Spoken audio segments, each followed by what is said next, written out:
Audit of banks important chapter है, easy chapter है, मजा आएगा पढ़ने में। तो चलिए स्टार्ट करते हैं। इस चैप्टर में से हम एक्सपेक्ट कर सकते हैं 4 to 6 मार्क्स के क्वेश्चन पूछ सकते हैं। ज्यादातर 3 या 4 मार्क्स के डिस्क्रिप्टिव क्वेश्चन में ज्यादा पूछा जाता है, करेक्ट इनकरेक्ट में बहुत रेयरली पूछा गया है, एमसीक्यू में पूछ सकते हैं, राइट। तो चलिए स्टार्ट करते हैं। इसमें बहुत सारी चीजें ऐसी है जो हमने आगे के 11 चैप्टर पढ़े, उसी के बहुत सारे रेफरेंसेस आएंगे, तो वो अच्छे से किए होंगे, तो ये 12th चैप्टर आपको इजी रहेगा। थोड़ा सा जो बैंकिंग का पार्ट है वो नया होगा, बाकी 11 चैप्टर्स में जो हमने पढ़ा है वो सब कुछ यहाँ पर कवर अप होगा, क्योंकि वहां पर हमने वैसे भी ऑडिट किस तरह से करना है वही सारी चीजें पढ़ी है। तो बैंक का भी अगर ऑडिट करेंगे तो उसमें भी वो सारी चीजें जो एसएस के रेफरेंस है, प्लानिंग, मटीरियलिटी जो है, रिपोर्टिंग, फ्रॉड, वो सारी चीजें कवर अप होगी ही, राइट। तो उसे तो हमें कंसिडर करना ही है। तो आप पहले 11 चैप्टर अच्छे से कर लीजिए, फिर ये चैप्टर पर आइए तो ज्यादा मजा आएगा पढ़ने में। चलिए यहाँ पर जो इंट्रोडक्शन वगैरह है वो आपको पढ़ने की जरूरत नहीं है। फिर टाइप्स ऑफ बैंक्स है वो सब कुछ पूछने के चांसेस नहीं है, क्योंकि वो सब कुछ आप स्कूल में थे तब पढ़ लिया था, राइट। इकोनॉमिक्स वगैरह में भी पढ़ा था। तो ये आरबीआई क्या करती है वो सारी चीजें यहाँ पर अभी पढ़ने की जरूरत नहीं है। यहाँ पर पेज नंबर 12.6 पर आ जाइए। Types of bank audit reports to be issued generally. कौन से टाइप्स के ऑडिट रिपोर्ट हो सकते हैं, मतलब उसमें more than 1 type of audit report देने रहते हैं, अलग अलग रिक्वायरमेंट के लिए अलग अलग टाइप के ऑडिट रिपोर्ट रहते हैं। सभी सारी सिचुएशन में सभी बैंक्स के लिए होंगे ऐसा जरूरी नहीं है। चलिए, presently the statutory central auditors. Statutory central auditors मतलब कि जितनी भी बैंक की ब्रांचेस होगी उन सभी का कंसोलिडेट करके जो सेंट्रल स्टैट्यूटरी ऑडिट होगा, कि पूरी बैंक के ऊपर अपना ओपिनियन देगा, वो सेंट्रल स्टैट्यूटरी ऑडिटर या फिर स्टैट्यूटरी सेंट्रल ऑडिटर कहा जाएगा। उसको ये सारे रिपोर्ट देने रहेंगे। Have to furnish the following reports in addition to the main audit report. Main audit report जो एसएस 100 वगैरह के हिसाब से बनाएंगे, उसके अलावा ये सारे बैंक के स्पेसिफिक रिपोर्ट है जो देने रहेंगे। Report on adequacy and operating effectiveness of internal controls over financial reporting in case of banks which are registered as companies under the Companies Act in terms of section 143 subsection 3 clause I of the Companies Act 2013, which is normally to be given as an annexer to the main audit report as per the guidance note on audit of internal financial control over financial reporting issued by ICAI। जो हमने company audit पढ़ा था उसमें ये section 143 subsection 3 जिसमें A to J closes दे रखी है, जिसके ऊपर ऑडिटर को रिपोर्ट करना कंपलसरी है। उसमें क्लोज आई है वो इंटरनल फाइनेंशियल कंट्रोल के ऊपर है, financial control over reporting, controls over financial reporting जो है उसके ऊपर है, उसके ऊपर ऑडिटर को अपना रिपोर्ट देना है। वो कंपनीज को एप्लीकेबल है। उसके एक्सक्लूजन्स भी थे, वो भी हमने पढ़े थे, इवन वो चैप्टर 6 के साथ भी हमने पढ़े थे। तो वो जो 143 सबसेक्शन 3 क्लोज आई है उस हिसाब से हमें वो रिपोर्ट देना रहेगा।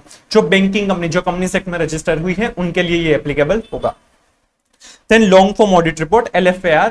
लॉन्ग फॉर्म ऑडिट रिपोर्ट में कुछ क्लोजेस है जो सबमिट करने रहते हैं, उनके बारे में थोड़ा सा आगे भी हम पढ़ेंगे। Then report on compliance with SLR requirement. Statutory liquidity ratio जो मेंटेन करने रहते हैं उसके ऊपर रिपोर्ट करेंगे कि वो कंप्लायंस किया है या नहीं। Report on whether the treasury operations of the bank have been conducted in accordance with the instructions issued by RBI from time to time। जो ट्रेजरी ऑपरेशंस के लिए जो RBI के कंप्लायंसेस है उनके जो गाइडेंस है उनको फॉलो अप किया है या नहीं, उसके ऊपर भी रिपोर्ट करना होगा। Report on whether the income recognition, asset classification and provisioning have been made as per guidelines issued by RBI from time to time। RBI है वो प्रोविजनिंग कितना करना है, इनकम रिकॉग्निशन का कब करना है, और असेट का क्लासिफिकेशन जो NPA टर्म्स रहती है, प्रूडेंशियल नॉर्म्स रहती है, उसके हिसाब से करना रहता है। तो वो सभी के ऊपर वो बराबर किया है या नहीं उसके ऊपर भी रिपोर्ट रहेगा। ये सारी चीजें हम आगे भी पढ़ने वाले हैं in detail. Report on whether any serious irregularity was noticed in the working of the bank which requires immediate attention। अगर कोई भी सीरियस कंसर्न है, इरेगुलरिटी है, तो उसके ऊपर भी रिपोर्ट करेंगे। And report on status of the compliance by the bank with regard to the implementation of recommendations of the Ghosh committee relating to frauds and malpractices and of the recommendations of Jilani committee on internal control and inspection और credit system, right. इसके ऊपर भी comment करना रहेगा। कोई fraud वगैरह माल practices चल रही है नहीं, उसके ऊपर रिपोर्ट रहता है। तो यहाँ पर ये जो 7 रिपोर्ट्स दिए गए हैं वो एक IFC का रिपोर्टिंग एज पर section 143 subsection 3 clause I of the companies act 2013। Then long form audit report LFAR। Then SLR requirement जो है उनका कंप्लायंस हुआ है या नहीं। देन फोर्थ जो ट्रेजरी ऑपरेशन है उसके लिए जो RBI की गाइडलाइंस है उनका फॉलोअप हुआ है या नहीं। देन फिफ्थ जो है वो रिपोर्ट है on income recognition, provisioning and asset classification के लिए जो आरबीआई की गाइडलाइंस है उनके फॉलो अप हुआ है या नहीं। देन कोई भी अगर सीरियस इरेगुलरिटी है बैंकिंग ऑपरेशंस में तो उसका इमीडिएट रिपोर्टिंग करना रहेगा तो वो, और जो खोज कमेटी और जिलानी कमेटी है उनका जो रिकमेंडेशंस है फॉर फ्रॉड या मार प्रैक्टिसेस वगैरह कुछ भी हो तो उसके लिए तो उसमें रिपोर्ट करना रहेगा। ये आपको डिस्क्रिप्टिव क्वेश्चन में पूछ सकते हैं। चलिए फिर understanding of accounting system in banks है। बैंक्स में अकाउंटिंग सिस्टम जो भी रहेगी वो हमें समझना होगा। कोर बैंकिंग सिस्टम हो गया तो सारी बैंकिंग सिस्टम का कहीं भी से भी कोई भी कस्टमर है वो कहीं से भी कर सकता है और उन सभी का अकाउंटिंग हो जाता है, उन सभी को रियल टाइम अपडेट्स मिलते रहते हैं, राइट। तो ये चीज भी पढ़ने की जरूरत नहीं है। अब अकाउंटिंग सिस्टम किस तरह से हो सकती है? नॉन कंप्यूटराइज्ड बैंक जिसमें कंप्यूटर है ही नहीं, सब कुछ फिजिकली प्रिंटेड पेपर्स वगैरह से हो रहा है, ये आज के जमाने में पॉसिबल नहीं है। पार्शियली कंप्यूटराइज्ड बैंक जहां पर दोनों ही चीजें चल रही है वो भी अब ऑलमोस्ट खत्म हो गया है। एंड फुल्ली कंप्यूटराइज्ड बैंक्स, अब जो भी सारी चीजें होती है वो बैंक में कंप्यूटर से ही होती है, वो कंप्यूटराइज्ड सिस्टम से ही होता है, राइट। ये भी इतना इंपॉर्टेंट नहीं है, ये भी पढ़ने की जरूरत नहीं है। चलिए अब जो पेज नंबर 12.8 है बैंक ऑडिट अप्रोच, यहां से हम पढ़ते हैं, यहां से पूछने के चांसेस है और समझने के लिए भी इंपॉर्टेंट है। ड्राइंग एन ऑडिट प्लान, सबसे पहले हम ऑडिट प्लान बनाएंगे तो हमारा ऑडिट अच्छा से हो पाएगा। An audit plan should be drawn up based on the nature and level of operations, nature of adverse features, level of compliance based on previous reports and audit risk based on inadequacy in or breach of internal controls and the familiarisation exercise carried out. चार चीजों पर हमें ध्यान रखना है, उसके basis पर हमारा ऑडिट प्लान बनेगा। एक तो nature and level of operations, किस तरह के नेचर, किस तरह के लोन एडवांसेस दिए हुए हैं उसे हमें कंसिडर करना होगा। फिर नेचर ऑफ एडवर्स फीचर्स, क्या क्या लग रहा है कि यहाँ पर इरेगुलरिटीज हो सकती है। Third level of compliance based on previous reports, previously जिन्होंने भी ऑडिट किया होगा उनका रिपोर्ट, उनको देख कर हमें पता चलेगा कि यहाँ पर क्या क्या हमें काम करना होगा वो। और चौथा जो है फोर्थ पॉइंट जो है वो audit risk based on inadequacy in or breach of internal control, internal control में कुछ भी खराबी लग रही है उस वजह से रिस्क बढ़ सकता है तो उसे भी कंसिडर करना होगा। ये आपको डिस्क्रिप्टिव क्वेश्चन में पूछ सकते हैं। Control environment at the bank, a bank should have appropriate controls to mitigate its risk including effective segregation of duties. Bank में कंट्रोल्स होने चाहिए जिससे उनके रिस्क है वो मिटिगेट हो सके। वो रिस्क कौन सा हो सकता है, मतलब वो किस तरह से करेंगे मिटिगेट, तो इफेक्टिव सेग्रीगेशन ऑफ ड्यूटीज होना चाहिए। सब कोई भी पूरी प्रोसेस है वो एक पर्सन नहीं करना चाहिए, वो अलग अलग पर्सन करेंगे, ड्यूटीज को सेग्रीगेट करेंगे तो फ्रॉड होने के या कुछ गलत होने के चांसेस कम हो जाएंगे, एरर भी कम होगी। Particularly between front end back office, front office और बैक ऑफिस अलग अलग काम करेगी। बैक ऑफिस होगी वो पॉलिसी फ्रेम करेंगे जनरली, और फ्रंट ऑफिस जो है वो जनरली उनका इंप्लीमेंटेशन करते हैं, वो कस्टमर्स के साथ डील करते हैं। Accurate measurement and reporting of positions, जो भी पोजीशन है असेट वगैरह की, एडवांसेस वगैरह की, उनको कंसिडर करना। Verification and approval of transactions, कोई एक पर्सन वेरीफाई करेगा देन अप्रूव होगा, उसी तरीके से होगा checker maker. Reconciliation of positions and results, reconcile करते रहना है। सेटिंग अप लिमिट्स, कितना किसको लोन दे सकते हैं। Reporting and approval of exceptions, कुछ भी अलग मिल रहा है तो उसका रिपोर्टिंग और अप्रूवल किस तरह से। Physical security and contingency planning, right, इस सभी पे कंट्रोल्स किस तरह से वो देखना रहेगा। तो following are certain common questions or steps which have to be kept in mind while undertaking or performing control activities. हम जब कंट्रोल एक्टिविटीज करेंगे तो ये सारे क्वेश्चंस या एक्टिविटीज को हमें कंसिडर करना होगा। नेचर ऑफ क्वेश्चंस और उसके क्वेश्चन टू बी कंसिडर्ड और आंसर्ड। सबसे पहले who परफॉर्म्स द कंट्रोल, कौन परफॉर्म करता है। Does the above person have requisite knowledge and authority to perform the control, जो पर्सन ये कंट्रोल फॉलो कर रहा है क्या उनके पास रिक्विजिट नॉलेज और अथॉरिटी है या नहीं, तो ही बराबर है ना, बाकी तो वो कंट्रोल फालतू कोई मतलब काम का नहीं रहेगा। Then what evidence available to demonstrate or prove that the control is perform, ऐसे कौन से एविडेंसेस हमें मिल रहे हैं जिनसे पता चले कि हाँ एक्चुअल में कंट्रोल है, कंट्रोल एम्प्लाई हुए हैं, कंट्रोल फॉलो हुए हैं, वो कौन से एविडेंसेस हमें मिल सकते हैं।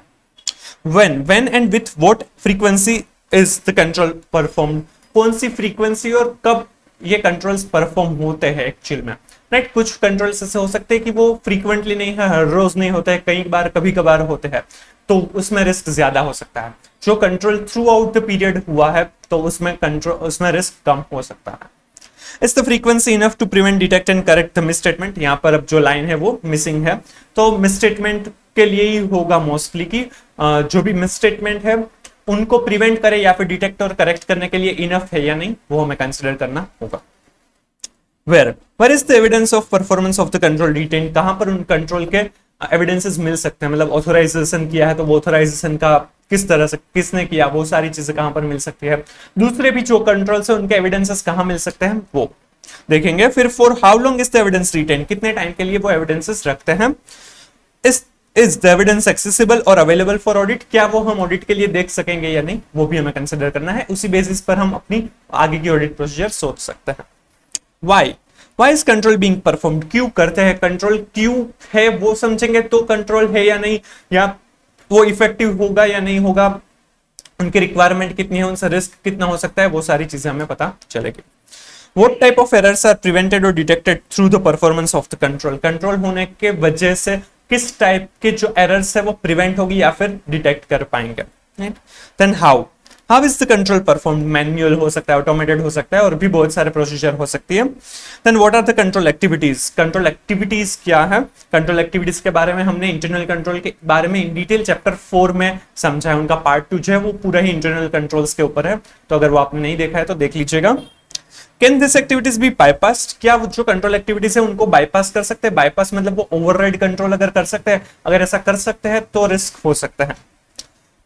Can the bypass if any be detected, क्या कोई भी बाईपास डिटेक्ट हुआ है या फिर डिटेक्ट कर सकते हैं। हाउ आर एक्सेप्शंस और डेविएशंस रिजोल्व्ड ऑन आइडेंटिफिकेशन, कोई भी एक्सेप्शन कुछ भी गलत मिल रहा है तो किस तरह से रिजोल्व किया जाता है। What is the time frame for resolving the exception और डेविएशन, कितने टाइम के अंदर वो एक्सेप्शन है वो रिजोल्व हो जाना चाहिए, वो भी हमें समझना रहेगा।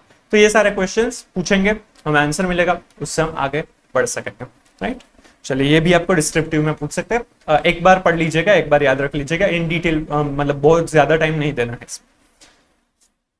Engagement team discussion, all personnel performing an engagement including any expert contracted by the firm in connection with the engagement are known to be the engagement team.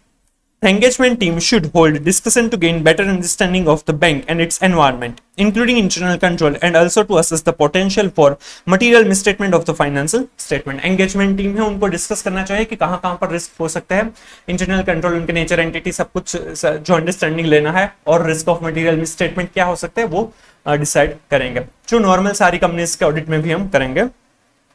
All these discussions should be appropriately documented for future reference.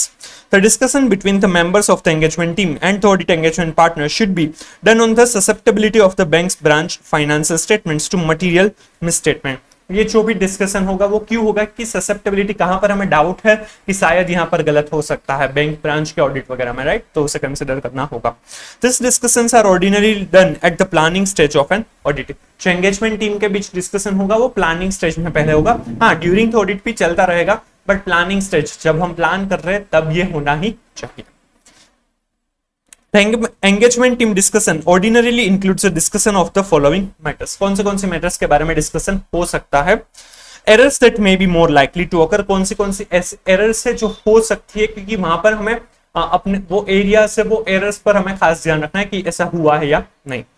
Errors which have been identified in prior years, previous year में हमें जो मिली थी या दूसरे auditor को मिली थी, उन्हें भी हम कंसिडर कर सकते हैं, वो हमारा पॉइंट रह सकता है कि हाँ इस पर हम फोकस कर सकते हैं। Method by which fraud might be perpetrated by bank personnel or others within the particular account balances and or disclosures, ऐसी कोई मेथड्स हो सकती है कि जिससे फ्रॉड हो सकता है, बैंक के पर्सनल कोई भी कर सकता है, कुछ गलत कर सकता है। वो हमने चैप्टर 5 जो फ्रॉड वाला है ऐसे 240 में भी बहुत सारे इंडिकेशंस वगैरह हमने देखे थे, राइट, क्यों करते हैं, क्या कैसे कर सकते हैं, तो वो सारी चीजें यहाँ पर भी हमें ध्यान में रखनी होगी। यहाँ पर हम सिर्फ बैंक के हिसाब से देखेंगे कि बैंक में ऐसा क्या हो सकता है, right. Audit responses to engagement risk, pervasive risk and specific risk, जो सारे टाइप के रिस्क है उनके लिए हमारे पास क्या रिस्पॉन्स, हम क्या करेंगे, राइट, वो सारी चीजें हमारे फर्दर ऑडिट प्रोसीजर किस तरह से रहेगी वो हम देखेंगे, वो डिस्कस करेंगे। Need to maintain professional scepticism throughout the audit engagement, professional scepticism तो हमें throughout the audit engagement रखनी ही रहेगी। इवन वो हमने ऑडिट रिपोर्ट में भी देखा कि हमेशा ऑडिट रिपोर्ट के अंदर भी मेंशन गए कि ऑडिटर की रिस्पॉन्सिबिलिटी है टू परफॉर्म और to maintain professional scepticism throughout the audit. Need to alert for information or other conditions that indicates that a material misstatement may have occurred. For example, the bank's application of accounting policies in the given facts and circumstances. कोई भी ऐसी information या condition हमें मिल रही है कि जहां जैसे लग रहा है कि यहाँ पर material misstatement हो सकते हैं, तो उसे भी हम consider करेंगे, उसे भी discuss करना रहेगा. Right? कौन सी errors हो सकती है, previous year में कौन सी errors हुई थी, कौन से ऐसे मेथड से जिससे बैंक के पर्सनल या फिर और कोई फ्रॉड कर सकता है, वो हमें ध्यान में रखना है, वो डिस्कस करना है. Audit responses to all the type of risk, किस तरह से रिस्पॉन्ड करेंगे, professional scepticism throughout the audit maintain करनी है, और हमें अलर्ट रहना है कोई भी इंफॉर्मेशन कंडीशन जिससे मटेरियल मिसस्टेटमेंट हो सकता. ये सारी चीजें डिस्कस करेंगे, ये आपको डिस्क्रिप्टिव में पूछ सकते हैं. चलिए, इस डिस्कशन का क्या एडवांटेजेस हो सकते हैं? Advantages of such a discussion: specific emphasis should be provided to the susceptibility of the bank's financial statements to material misstatement due to fraud. That enables the engagement team to consider an appropriate response to fraud risk, including those related to engagement risk, pervasive risk, and specific risk. हम emphasis कर पाएंगे कि कौन से chances है, कहां पर हमें ध्यान रखना है, कहां पर कुछ गलत मिल सकता है, ताकि ऑडिट एंगेजमेंट टीम है वो वहां पर फोकस कर सके, राइट, और रिस्क है उनको मिटिगेट कर सके. It further enables the audit engagement partner to delegate the work to the experienced engagement team members and to determine the procedures to be followed when fraud is identified.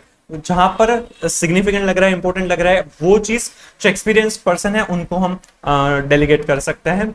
बाकी पता चल सकेगा अगर fraud वगैरह है तो क्या करेंगे, वो सारी चीजें भी हमें पता होगी, राइट, प्रोसीजर्स क्या करनी रहेगी वो पता होगी. Further audit engagement partner may review the need to involve specialists to address the issues relating to fraud.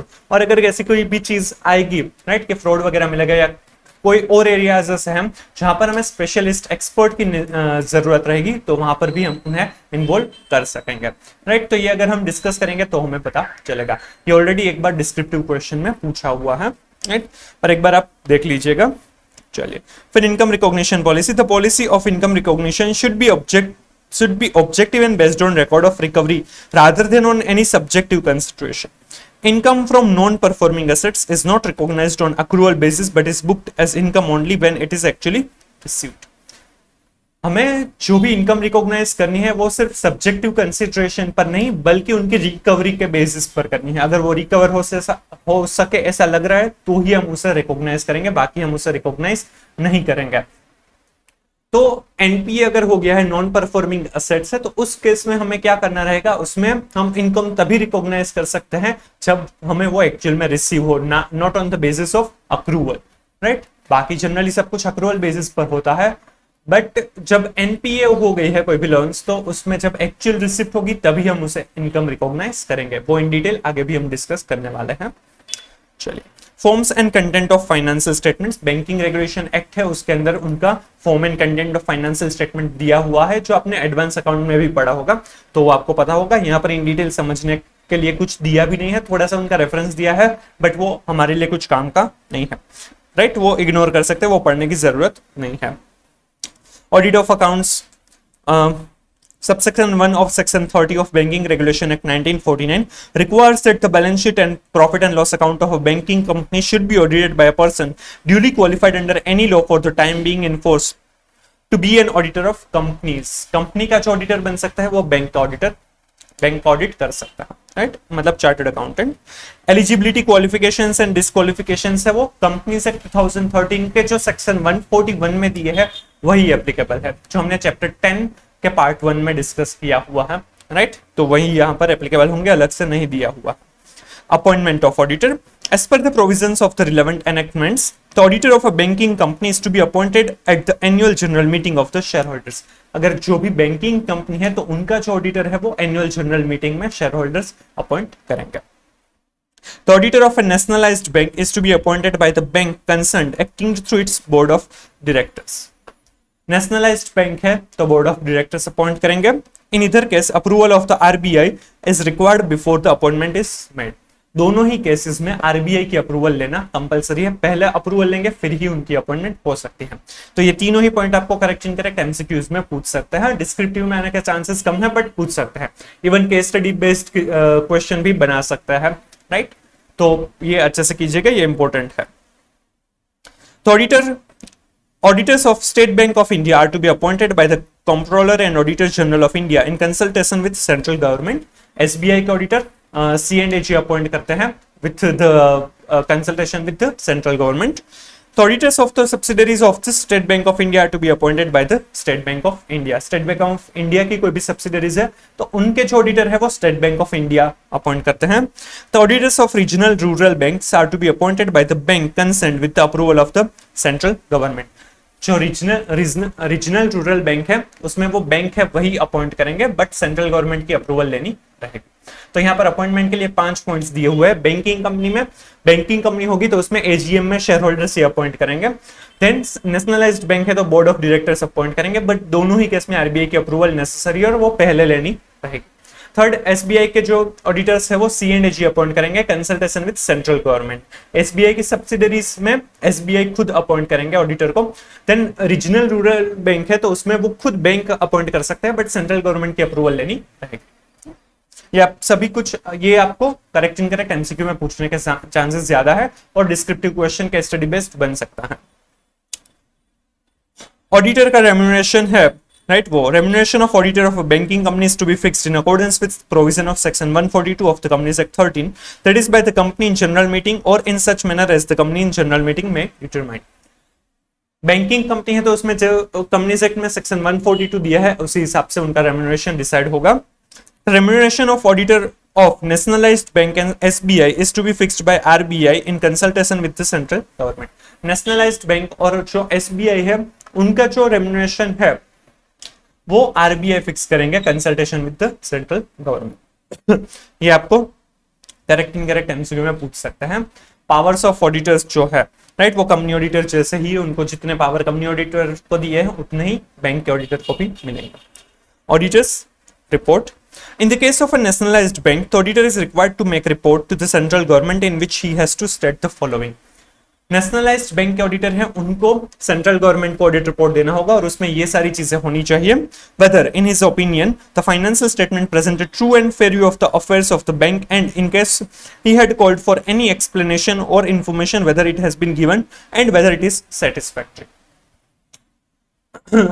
एक तो true and fair view state of affairs वगैरह के दे रहे मतलब फाइनेंशियल स्टेटमेंट्स है वो true and fair view present करता है या नहीं वो हमें मेंशन करना होगा.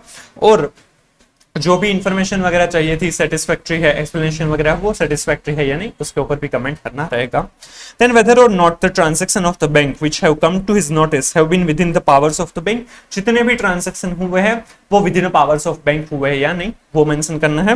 Weather or not the returns received from offices and branches of the bank have been found adequate for the purpose of his audit. जो सेंट्रल स्टैट्यूटरी ऑडिटर है उन्होंने जितने भी ऑफिसेज और ब्रांचेस के पास से रिटर्न मंगवाए थे क्या वो एडिक्वेट लगते हैं या नहीं उसके ऑडिट के लिए वो मेंशन करना है. And any other matter which he considers should be brought to the notice of the central government. और कोई मैटर अगर ऐसी लग रही है कि जिसको मेंशन करना जरूरी है तो उन्हें भी मेंशन कर सकते हैं. The report of auditors of SBI is also to be made to central government and is almost identical to the auditor's report in case of a nationalized bank. SBI के ऑडिटर भी इसी तरह से audit report बनाएंगे और वो भी central government को प्रेजेंट किया जाएगा.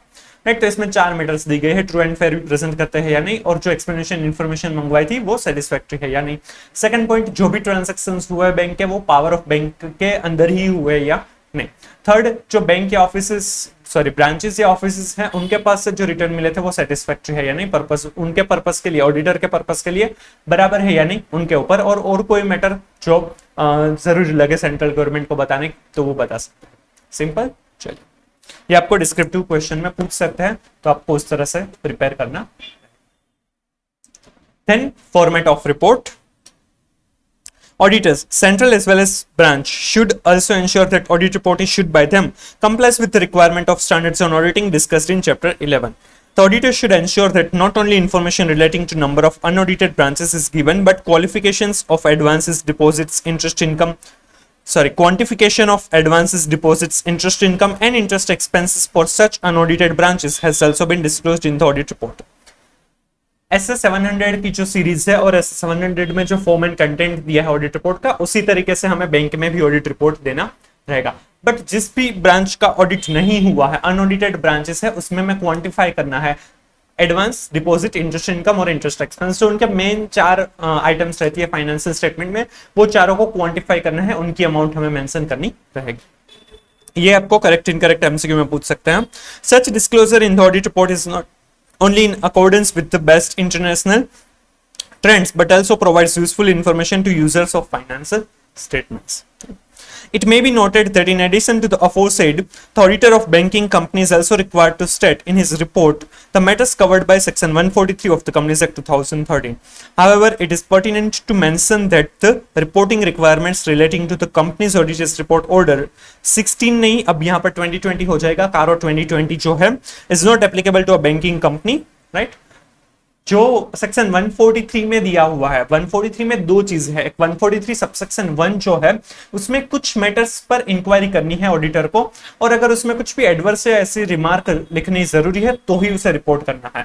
और सेक्शन 143 सबसेक्शन 3 में जो मैटर्स दी गई है वो कंपल्सरीली ऑडिटर को रिपोर्ट करनी रहेगी, तो वो बैंकिंग कंपनी जो है उसमें भी एप्लीकेबल हो जाएगा। पर बैंकिंग कंपनी में कारो 2020 एप्लीकेबल नहीं है, वो हमने कारो के पार्ट में भी देखा था, राइट? तो कारो 2020 ऑडिट रिपोर्ट का पार्ट नहीं होगा। ये भी आपको करेक्ट इनकरेक्ट एमसीक्यू में पूछ सकते हैं, राइट? चलिए, long form audit report LFAR besides the audit report as per the statutory requirements discussed above, the terms of appointment of auditors of public sector bank, private sector bank and foreign banks as well as their branches require the auditors to also furnish a long form audit report. The matters which the bank require their auditor to deal with in the long form audit report have been specified by the RBI. LFAR में कौन से matters है वो सब कुछ specify किया हुआ है, आरबीआई ने वो पूरा ही रिपोर्ट दिया है, वो भी ऑडिटर को सबमिट करना रहेगा। तो LFAR is to be submitted before 30th June of every year, वो 30th जून से पहले सबमिट करना रहता है। ये आपको एमसीक्यू वगैरह में पूछ सकते हैं। To ensure timely submission of LFAR, proper planning for completion of the LFAR is required. While the format of LFAR does not require an executive summary to be given, members may consider providing the same to bring out the key observation from the whole document. LFAR की requirement नहीं है कि उसमें executive summary kind of है कि पूरे ही report की summary आप एक जगह पर दे दीजिए, बट ऑडिटर को अगर लगे तो वो समरी दे सकते हैं। चलिए, reporting to RBI. RBI issued a circular relating to implementation of recommendations of committee on legal aspects of bank frauds applicable to all scheduled commercial banks excluding RRBs regarding liability of accounting and auditing profession. The said circular provided as under, वो circular क्या है वो समझते हैं। If an accounting professional, whether in the course of internal or external audit or in the process of institutional audit, finds anything susceptible to be fraud and fraudulent activity or act of excess power or smell any foul play in any transaction, he should refer the matter to the regulator. Any deliberate failure on the part of the auditor should render himself liable for action. कोई भी auditor है उनके लिए applicable है। कुछ भी गलत हो रहा है ऐसे लग रहा है फ्रॉड या फ्रॉडुलेंट एक्टिविटी या कुछ भी फाउल प्ले हो रहा है ऐसा भी लग रहा है उन्हें, तो उन्हें रेगुलेटर को बताना चाहिए। रेगुलेटर मींस आरबीआई को बताना रहेगा। अगर वो डेलिब्रेट उनका फेलियर है, ऑडिटर जानबूझकर नहीं बता रहा है, तो उनके ऊपर ये सब कुछ आ जाएगा, वो लायबल रहेंगे। As per the above requirement, the members shall be required to report the kind of matters stated in the circular to RBI. Simple. चलिए, auditor should also consider the provision of SA 250 consideration of laws and regulations in audit of financial statements. The said standard explains that the duty of confidentiality is overridden by statute, law or courts. As per SA 250 हमें confidentiality maintain करनी है, but जो statute regulation वगैरह है वहां पर confidentiality maintain करना जरूरी नहीं है। वहां पर हमें जो भी नेसेसरी चीज है वो कोर्ट वगैरह को बताना अगर जरूरी है तो हम बताएंगे, राइट? बट SA 250 आपको वैसे सिलेबस में नहीं है तो पूछने के चांसेस नहीं है। SA 240 जो है auditors responsibilities relating to fraud in an audit of financial statements. SA 240 chapter 5 में हमने पढ़ा हुआ है। States that an auditor conducting an audit in accordance with SS is responsible for obtaining reasonable assurance that the financial statements taken as a whole are free from material misstatement whether caused by fraud or error. It must be noted that the auditor is not expected to look into each and every transaction but to evaluate the system as a whole. Therefore, if the auditor while performing his normal duties came across any instance, he should report the matter to the RBI in addition to the chairman, managing director, chief executive of the concerned bank.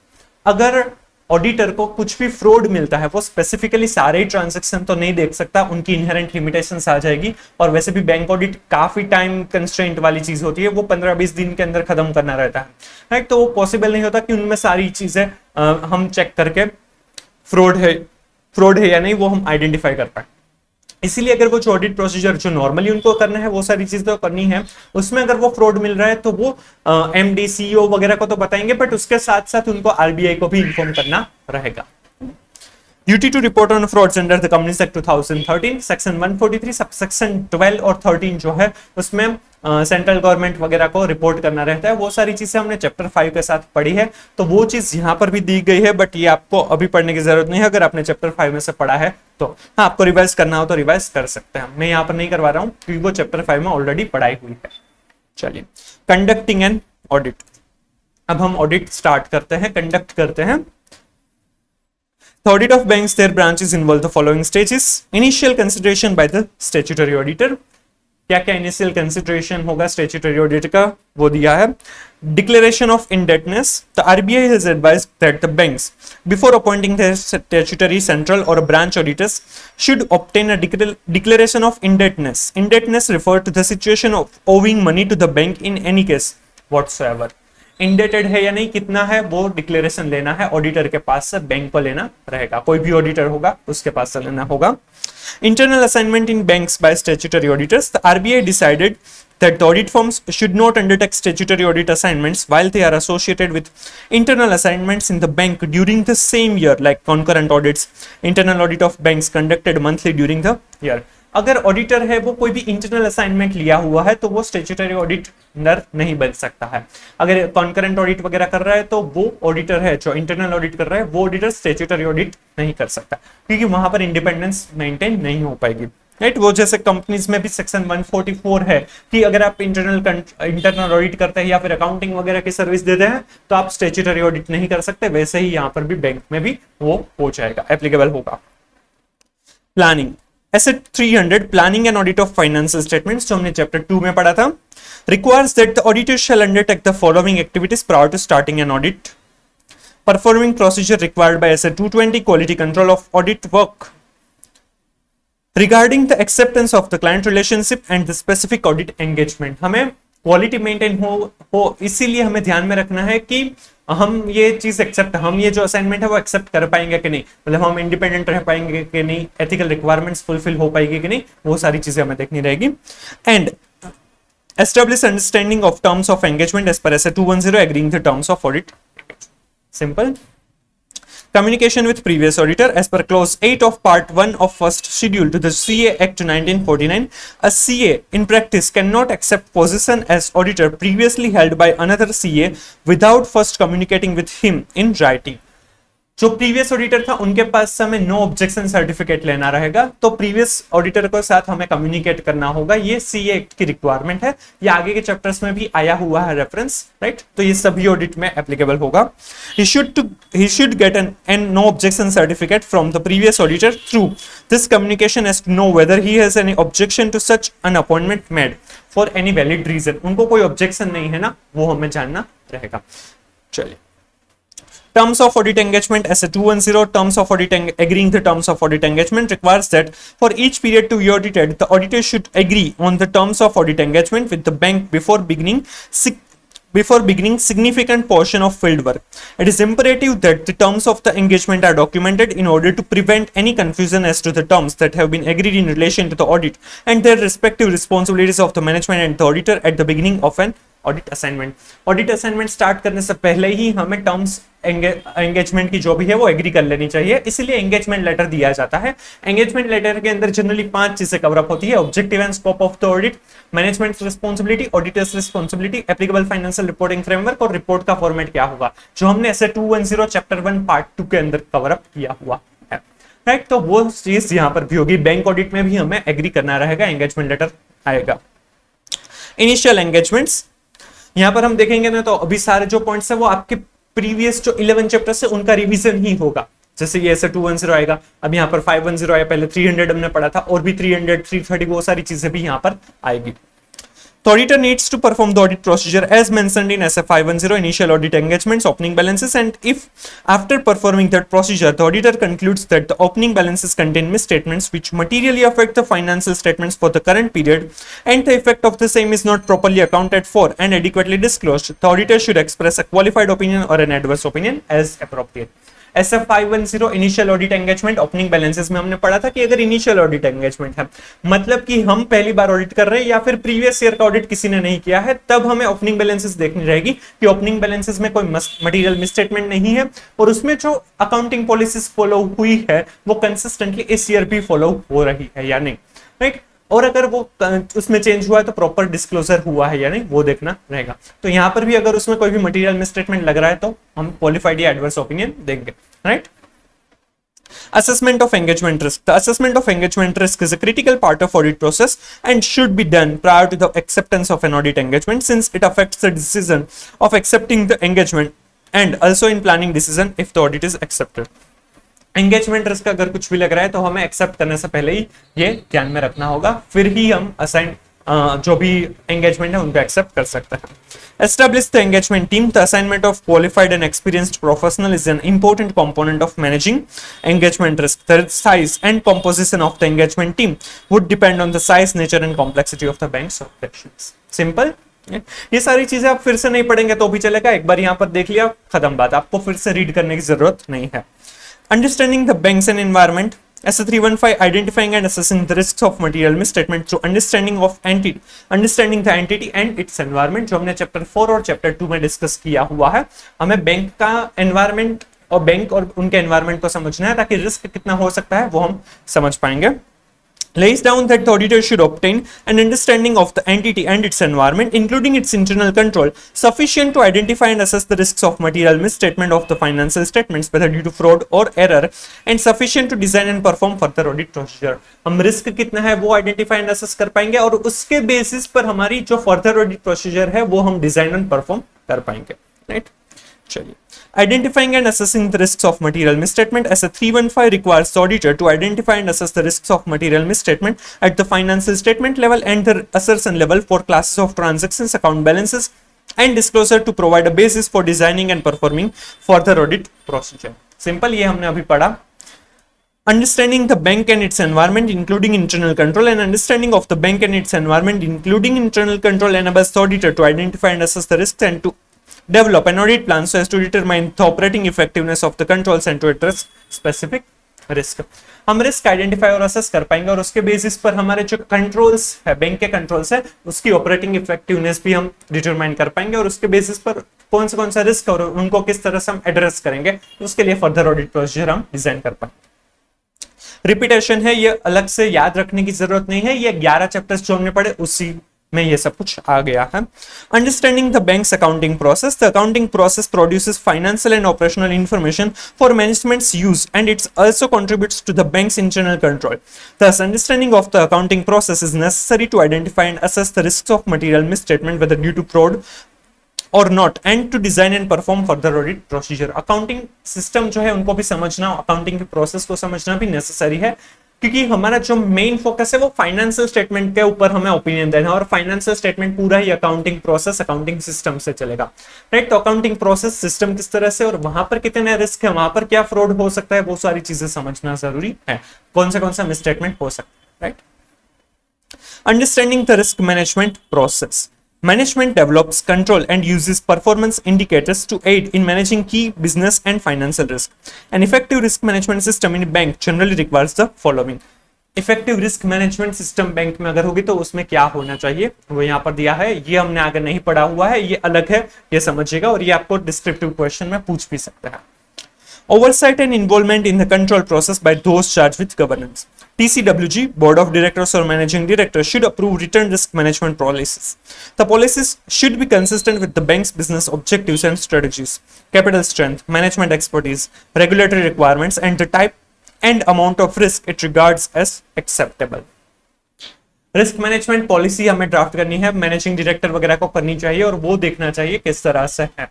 क्या वो risk management policy के लिए अलग अलग जो points है, objective, strategies, capital strength, वो सारी चीजें है वो कवर अप होनी चाहिए रिस्क मैनेजमेंट पॉलिसी में. अब बैंक के बिजनेस के हिसाब से वो सब कुछ फ्रेम होना चाहिए, वो हम देखेंगे। Identification and measurement and monitoring of risk that could significantly impact the achievement of bank's goals should be identified, measured and monitored against pre-approved limits and criteria. जो भी सिग्निफिकेंट रिस्क लग रहा है बैंक के गोल को अचीव करने के लिए, उन्हें आइडेंटिफाई, मेजर करना चाहिए, मॉनिटर करते रहना चाहिए, राइट, ताकि उसमें कितना चेंज हुआ, क्या हुआ, वो सारी चीजें हमें पता चले, रिस्क कहाँ कहाँ पर हो सकता है। Control activities: a bank should have appropriate controls to mitigate its risk, including effective segregation of duties, particularly between front and back office. ये कंट्रोल एक्टिविटीज के बारे में हमने स्टार्टिंग में ही पढ़ा है, तो वही पैराग्राफ यहाँ पर दिया हुआ है।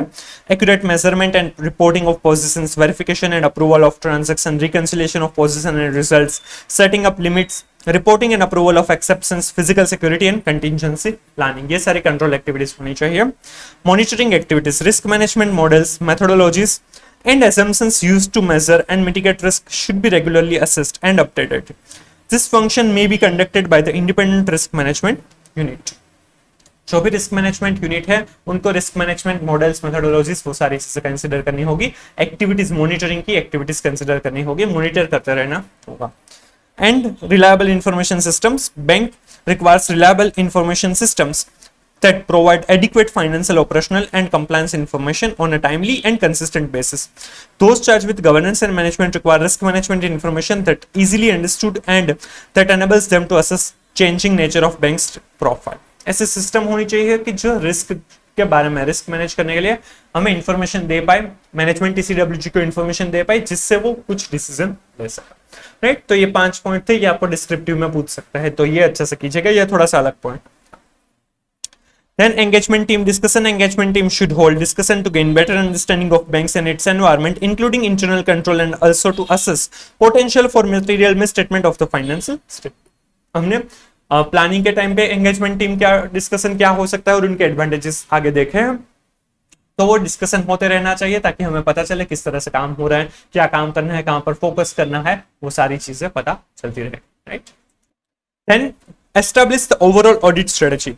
SA 300 Planning and Audit of Financial Statements states that the objective of the auditor is to plan the audit so that it will be performed in an effective manner. For this purpose, the audit engagement partner should establish the overall audit strategy prior to the commencement of an audit and involve key management team members and other appropriate specialists while establishing the overall audit strategy, which depends on the characteristics of the audit engagement. Overall audit strategy को establish करना होगा और की engagement team members को हम कहां किस तरह से रखेंगे, स्पेशलिस्ट की रिक्वायरमेंट होगी तो वो किस तरह से होगी, वो सारी चीजें हमें ध्यान में रखनी होगी। ये हमने चैप्टर 2 में इन डिटेल समझा हुआ है, right. Develop the audit plan. SA 300 deals with the auditor's responsibility to plan an audit of financial statements in an effective manner. It requires the involvement of all the key members of the engagement team while planning an audit.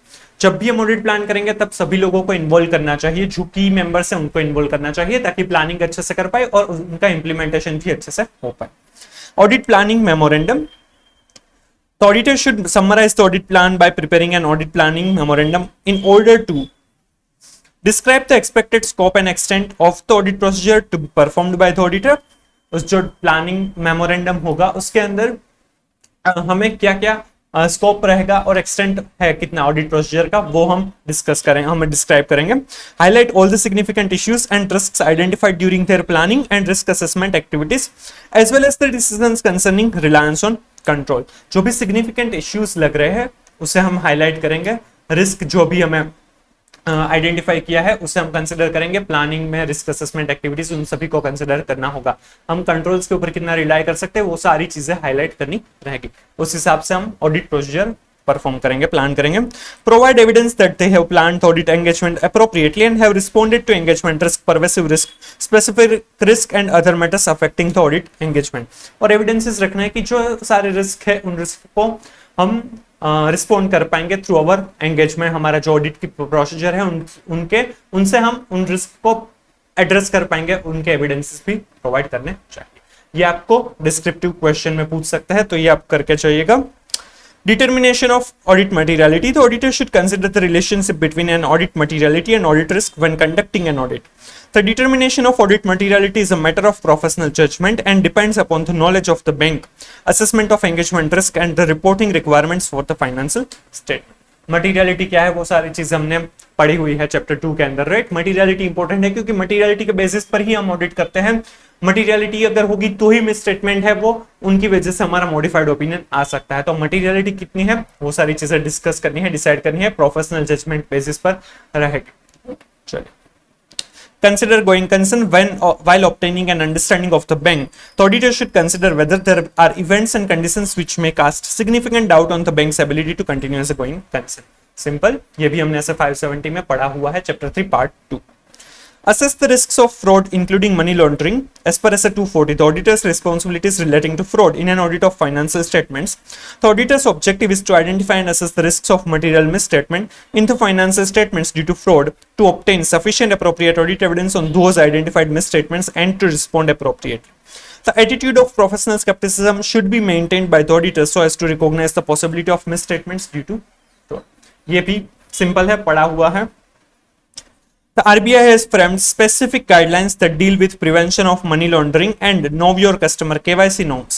The RBI has formed from time to time issued guidelines, know your customer guidelines, anti-money laundering standards, requiring banks to establish policies, procedures and controls to deter and to recognize and report money laundering activities. Bank को KYC norms दी गई है, उसको follow करेंगे तो money laundering activities को हम कम कर पाएंगे, उसके लिए, राइट। ये एक पॉइंट है जो एक बार पूछा हुआ है, descriptive question, right.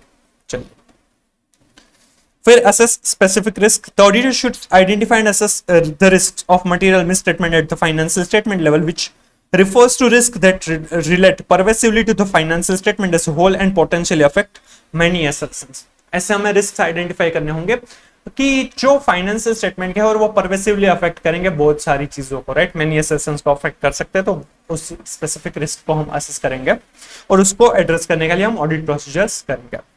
Risks associated with outsourcing activities. The modern day banks make extensive use of outsourcing as a means of both reducing cost as well as making use of services of an expert not available internally. There are, however, a number of risks associated with outsourcing of activities by banks, and therefore it is potential for the banks to effectively manage those risks. कई बार banks है वो cost तो कम करने के लिए और expert का benefit लेने के लिए आउटसोर्स कर सकती है एक्टिविटीज को। तो एक्टिविटीज आउटसोर्स होगी तो वहां पर रिस्क भी बढ़ सकता है, तो वहां पर कंट्रोल्स किस तरह से और रिस्क कैसे हो सकते हैं और उसको एड्रेस कैसे कर सकेंगे वो भी हमें कंसिडर करना रहेगा। Response to assessed risk. As a 330, the auditor's responses to assessed risks. Risk requires the auditor to design and implement overall responses to address the assessed risks of material misstatement at the financial statement level. Right, हमें ऐसे response करने के लिए जो भी risk हमने assess किए हैं उनको असेस करने के लिए हमें फर्दर ऑडिट प्रोसीजर्स करनी रहती है। Nature, timing, extent of further audit procedure decide करेंगे और जिससे हमारा रिस्क है वो हो सके उतना कम कर सकेंगे। The auditor should design and perform further audit procedures whose nature, timing and extent are based on and are responsive to the assessed risks of material misstatement at the assertion। Simple, ये भी हमने chapter 5 part 1 में पढ़ा हुआ है, sorry chapter 3 part 1 में पढ़ा हुआ है। Basel III framework. Basel norms are the international banking regulations issued by BCBS. The Basel Committee on Banking Supervision, BCBS, and the Financial Stability Board has undertaken an extensive review of the regulatory framework in the wake of subprime crisis. In the document titled Basel III, a global regulatory framework for more resilient banks and banking system, released by BCBS in December 10, it has inter alia proposed certain minimum set out criteria for inclusion of instruments in the new definition of regulatory capital. The set of assigned agreement by the BCBS, which mainly focuses on risks and bank and the financial statements, are called Basel Accord. Basel Accord के हिसाब से कुछ norms वगैरह दी गई है, उनको follow करना भी नेसेसरी है, बट ये सारी चीजें आपको इन डिटेल नहीं समझाया है और इसमें से पूछने के चांसेस नहीं है, सिर्फ इतना पैराग्राफ दिया है तो इसके ऊपर अभी हम फोकस नहीं कर सकते। Reliance on review of other reports. The auditor should take into account the adverse comments, if any, on advances appearing in the following: previous year's auditor's report, auditor को ये ध्यान रखना है कि जो नीचे दिए गए रिपोर्ट्स है उनके ऊपर कंसिडर करना होगा, उसमें एडवर्स कमेंट्स है तो उसे कंसिडर करना होगा एडवांसेस के ऊपर, राइट। प्रीवियस ईयर के ऑडिट रिपोर्ट में अगर कुछ भी ऐसा दिया है तो उसे भी इस साल भी ऐसा हो सकता है। Latest internal inspection reports of bank officials, bank officials का कोई इंटरनल इंस्पेक्शन रिपोर्ट हो तो उसको कंसिडर करेंगे। RBI latest inspection report, concurrent या internal audit report, report on verification of security, any other internal reports specially related to particular accounts, managers change handling over report when incumbent is changed। तो ये सारे reports पर हमें अगर कोई भी adverse comments है तो वो कंसिडर करनी होगी। ये इंपॉर्टेंट है, ये डिस्क्रिप्टिव क्वेश्चन में पूछ सकते हैं। प्रीवियस ईयर का रिपोर्ट देखना है, फिर इंटरनल इंस्पेक्शन का रिपोर्ट कोई भी है तो वो देखना होगा, आरबीआई का इंस्पेक्शन का रिपोर्ट है, इंटरनल या कॉन्करेंट ऑडिटर का रिपोर्ट है, report on verification of security है, कोई भी other internal report specially related particular accounts, या फिर मैनेजमेंट का मैनेजर का जो change over handling, charge over handling है तो उसे भी रिपोर्ट को कंसिडर करना है। चलिए, तब above report should be reviewed in detail. The statutory central auditors must review the annual financial inspection report to RBI relating to the bank and ensure that the variations in provision etc. reported by RBI have been properly considered by the bank manager. Simple. चलिए, ये paragraph आप पढ़ सकते हैं। Advances, जो bank से उनकी जो मेजर पार्ट होगा असेट्स का वो एडवांसेस होगा, क्योंकि उनका मेन बिजनेस ही क्या है, लोन देना, राइट। बैंक के लिए लोन देना असेट रहेगा, राइट। तो उसी के बारे में सबसे ज्यादा यहाँ पर समझाया हुआ है, वो सबसे ज्यादा रिस्क एरिया भी होता है, राइट। तो चलिए वो समझते हैं, ये पैराग्राफ पढ़ने की जरूरत नहीं है। Types of advances, funded and non funded loans. Funded loans में एक्चुअल में पैसा मिलता है, नॉन फंडेड लोन्स में पैसा नहीं मिलता है, गारंटी वगैरह होता है। चलिए, funded loans are those loans where there is an actual transfer of funds from the bank to the borrower. For example, funded loans are term loans, cash credit, overdraft, demand loans, bill discounted and purchased, participation on risk sharing basis, interest bearing staff loans, etc. Non-funded facilities are those which do not involve such transfer. For example, letter of credit, bank guarantees, etc. Right? Funded और non-funded दो तरीके से advance मिल सकता है। What do advance comprise? Advance comprise the following। ये सारे example हमने अभी ऊपर डिस्कस किए, वही है, पढ़ने की जरूरत नहीं है। Legal requirements of disclosure in the balance sheet, balance sheet में ये एडवांस को किस तरह से डिस्क्लोज किया जाएगा। Bills purchased and discounted, cash credit, overdrafts, loan repayable on demand, short term loan जो होती है वो term loans, then secured by tangible assets, covered by bank या फिर गवर्नमेंट गारंटीज एंड अनसिक्योर्ड। इस तरह से क्लासिफिकेशन किया जाएगा बैलेंस शीट में। एडवांसेस इन इंडिया और एडवांसेस आउटसाइड इंडिया, ये थर्ड क्लासिफिकेशन होगा। Priority sectors, public sector, banks and others. Advances outside India में due from banks, due from others, bank bills purchased and discounted, syndicated loans, India से बाहर किसी को अगर बहुत सारी बैंक्स ने एक साथ दिया है तो सिंडिकेटेड लोन्स एंड अदर्स। अब यहाँ पर क्लासिफिकेशन ऑफ एडवांसेस है वो sector wise, security wise and prudential norms wise किया जाता है। Priority, non priority sector, then secured, unsecured, standard and NPAs, right. वो इन डिटेल समझेंगे। Classification of advances sector wise, RBI issues common guidelines for lending to priority sector which banks are required to follow. This guidelines cover rate of interest, service charges, receipt, sanction, rejection, disbursement register, issue of loan application, acknowledgement. RBI also issues target for banks for lending to priority sector, priority sectors को ज्यादा loan मिले ऐसे try करते हैं, जिससे वो जो भी नेसेसरी है वहां पर लोन देंगे तो डेवलपमेंट ज्यादा होगा। Examples of priority sectors are agriculture, MSME, education, housing etcetera. यहां तक का जो हमने आगे पढ़ा, एडवांसेस के जो पहले के जो सारे पॉइंट्स हमने पढ़े ना, ये सारे 17 पॉइंट्स मतलब 12.21 तक का था, तो उसमें जितना मैंने बोला है ना कि ये इंपॉर्टेंट है, वो सारी चीजें आपको करनी रहेगी। बाकी सारी चीजें आपने यहाँ पर देख ली है, एक बार रीड कर लिया बस, उससे ज्यादा वो करने की जरूरत नहीं है, वो याद रखने की जरूरत नहीं है। यहाँ पर एक बार देख लिया मतलब वहां साथ साथ में हमने रीड भी कर लिया, तो उससे अलावा कुछ करने की जरूरत नहीं है। जो पॉइंट्स मैंने कहे हैं कि हाँ ये आप अच्छे से कर लीजिएगा, क्योंकि ये डिस्क्रिप्टिव या एमसीक्यू करेक्ट इनकरेक्ट में पूछ सकते हैं, वो सारे पॉइंट अच्छे से कीजिएगा, राइट। और ये एडवांसेस में भी जो अभी स्टार्टिंग में हमने इंट्रोडक्शन, ये सारी चीजें फिर से पढ़ने की जरूरत नहीं है, ये इतनी इंपॉर्टेंट नहीं है। हाँ, आगे जो भी इंपॉर्टेंट होगा वहां से मैं बताऊंगा, ये फिर आगे के 10-12 पेज है ना वो इंपॉर्टेंट है, तो वो आपको अच्छे से याद रखने होगा, राइट। चलिए, Security wise, bank asks security as a collateral while lending to assure the borrower will return the money to bank in prescribed time, as the bank have legal authority to sell the collateral to recover its money. Security दी जाएगी, उसके सामने पैसे मिलेंगे, अगर payment नहीं हो रहा है तो वो सिक्योरिटी को बेच सकेंगे बैंक है. Nature of security, primary and collateral. Primary security refers to the security offered by the borrower for bank finance or the one against which credit has been extended by the bank. This security is the principal security for an advance. जिसके सामने actual में loan ली गई है वो primary security होगी. Collateral security is an additional security. Security can be any form, that is tangible or intangible asset, movable or immovable asset. चलिए, examples of most common types of securities accepted by banks: personal security of guarantor, goods, stock, debtors, trade receivable, मतलब current assets हो गया, gold ornaments or bullion, immovable property, plantations for agriculture advances, third party guarantees, bankers general lien, life insurance policies, stock exchange securities and other instruments. right, ये सारी चीजें भी आपको पूछने के चांसेस नहीं है. Mode of creation of security, securities किस तरह से क्रिएट की जाएंगी?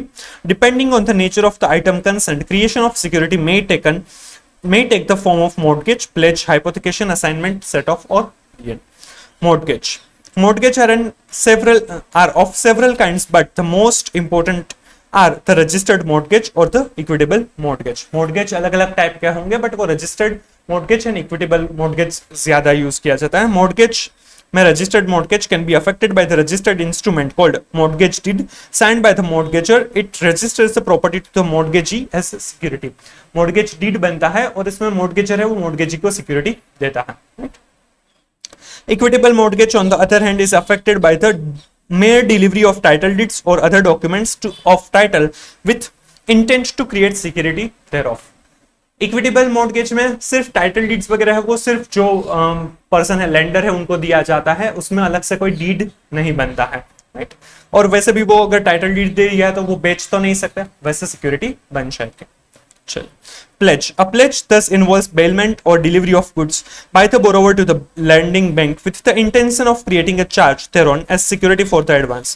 The legal ownership of the goods remains with the pledger while the lending banker gets certain defined interest in the goods.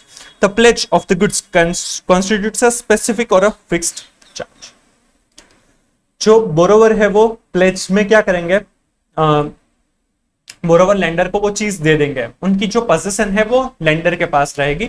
हाँ, उसका जो मेन इंटरेस्ट वगैरह जो भी है वो सारी चीजें बोरोवर के पास ही होगी, बट वो एज अ सिक्योरिटी मिल जाएगी. राइट, वो प्लेज होगा.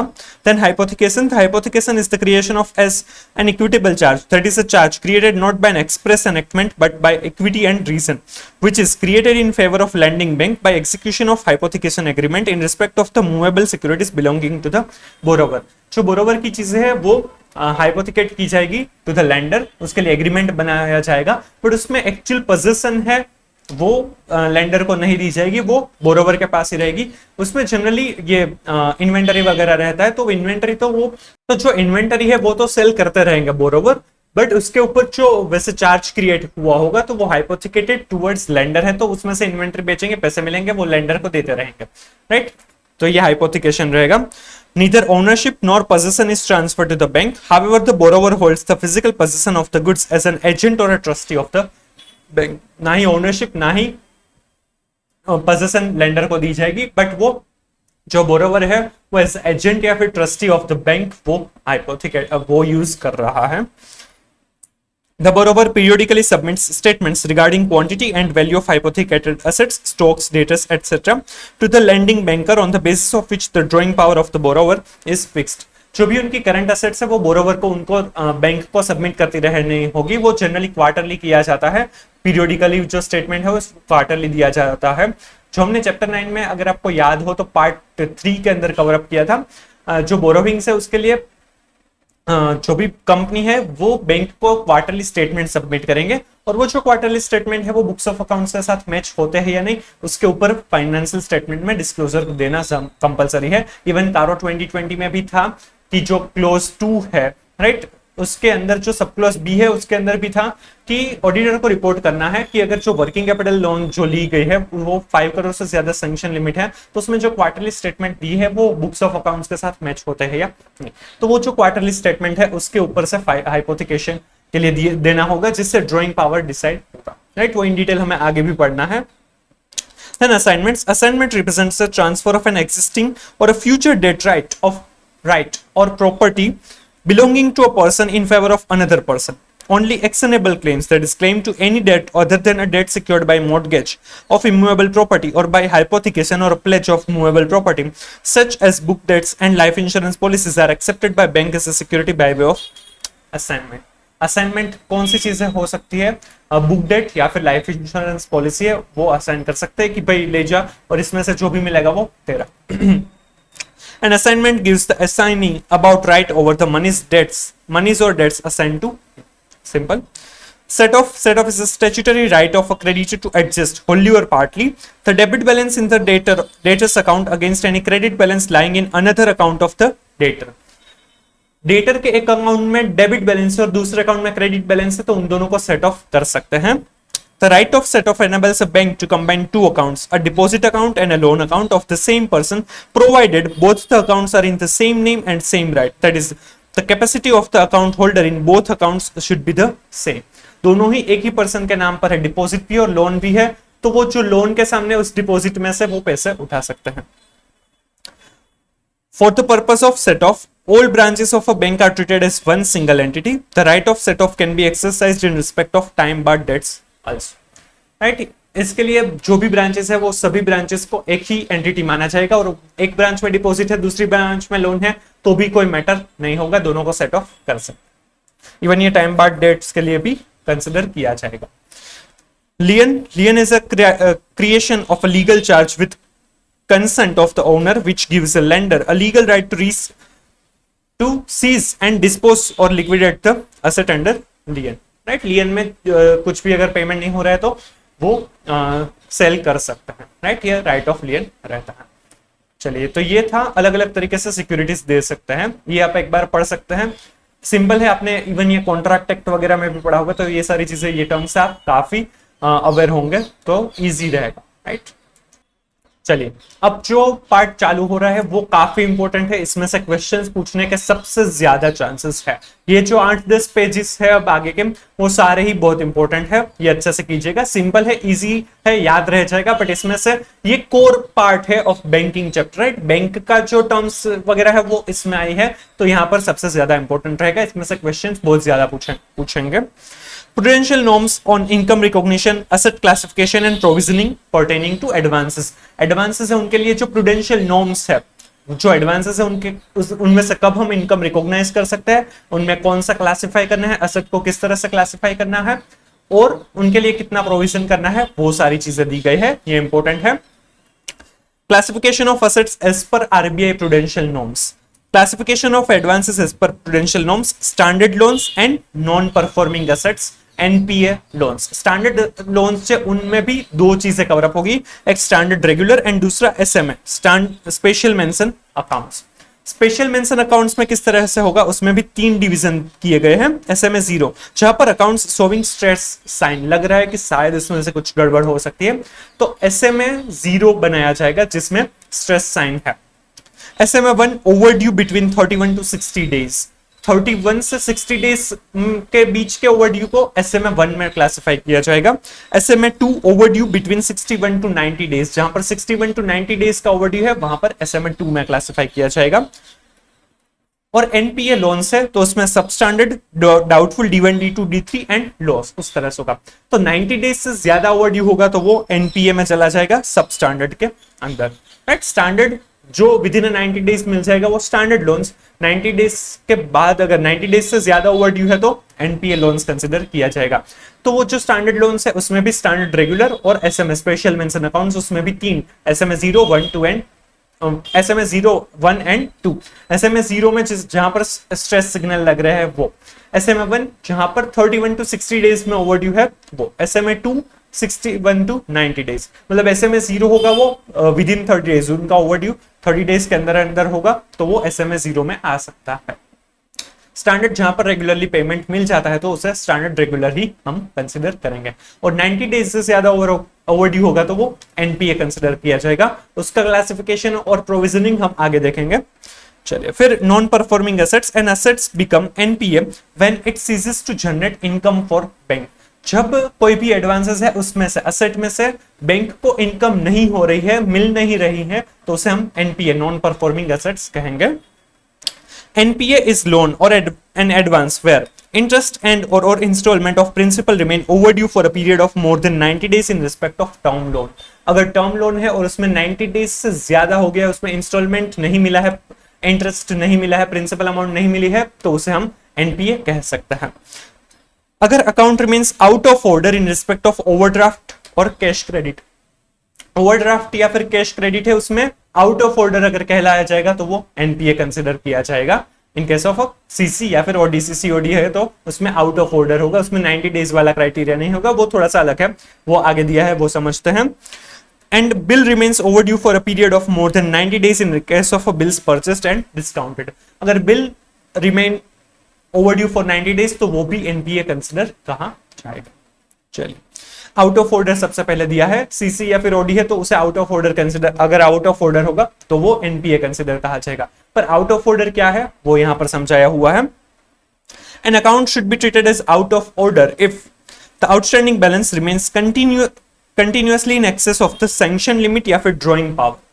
सैंक्शन लिमिट उनको टोटल इतना वो बोरो कर सकते हैं और ड्रॉइंग पावर उनको पावर दिया जाता है जो सैंक्शन लिमिट से कम हो सकता है, राइट। ड्रॉइंग पावर और उनसे ज्यादा होगा सैंक्शन लिमिट हो सकता है, तो ड्रॉइंग पावर है वो विद इन सैंक्शन लिमिट होगा। और जब उनका आउटस्टैंडिंग बैलेंस है वो कंटिन्यूअसली एक्सेस में है सैंक्शन लिमिट या फिर ड्रॉइंग पावर से, तो उसे आउट ऑफ ऑर्डर कंसिडर किया जाएगा। अगर सैंक्शन लिमिट या ड्रॉइंग पावर से अगर ज्यादा विड्रॉ किया है तो एक्चुअली तो वो बैंक के इंटरनल कंट्रोल्स की प्रॉब्लम रहेगी, राइट। या फिर in case where the outstanding balance in the principal operating account is less than the sanction limit or drawing power but there are no credits continuously for 90 days as on the date of balance sheet. वो जो भी अगर account है, पहले तो क्या है, एक आउट ऑफ ऑर्डर कब कहेंगे, जब वो अकाउंट है वो आउटस्टैंडिंग बैलेंस है वो एक्सेस ऑफ सैंक्शन लिमिट या फिर ड्रॉइंग पावर है। अगर वो विद इन सैंक्शन लिमिट या ड्रॉइंग पावर है बट उसमें कंटिन्यूअसली 90 डेज के अंदर कोई भी क्रेडिट नहीं हुआ है, बैलेंस शीट की जो डेट है 31 मार्च है, उनके 90 डेज के अंदर कोई भी क्रेडिट नहीं हुआ है, तो उसे भी हम आउट ऑफ ऑर्डर कहेंगे। या फिर credits are there but not enough to cover the interest debited during the same period, this account should be treated as out of order. या फिर उसमें क्रेडिट हुआ है बट उसमें जितना क्रेडिट हुआ है वो इंटरेस्ट जितना उनमें डेबिट हुआ है उनसे कम है, इंटरेस्ट अमाउंट जितनी डेबिट हुई थी उतना उन्होंने क्रेडिट नहीं किया है, तो भी वो आउट ऑफ ऑर्डर कहलाया जाएगा। समझ में आ रहा है ना। तो तीन चीजें क्राइटेरिया है, एक तो अगर आउटस्टैंडिंग बैलेंस है वो मोर देन सैंक्शन लिमिट या ड्रॉइंग पावर है तो आउट ऑफ ऑर्डर, अगर वो विद इन लिमिट्स है बट 90 डेज के अंदर कुछ भी क्रेडिट नहीं हुआ है, 90 डेज कब से, मतलब बैलेंस डेट से 90 डेज के अंदर अंदर कुछ भी क्रेडिट नहीं हुआ है, तो वो आउट ऑफ ऑर्डर होंगे। या फिर अगर उसमें क्रेडिट हुआ है but is lesser than debited interest, right, interest जितना डेबिट हुआ है उतना क्रेडिट नहीं हुआ है, तो भी वो आउट ऑफ ऑर्डर कहलाया जाएगा, राइट। तो ये तीन सिचुएशन है, सीसी और ओडी में कंसीडर करना होगा। एग्जांपल दिया है वो फटाफट समझते हैं।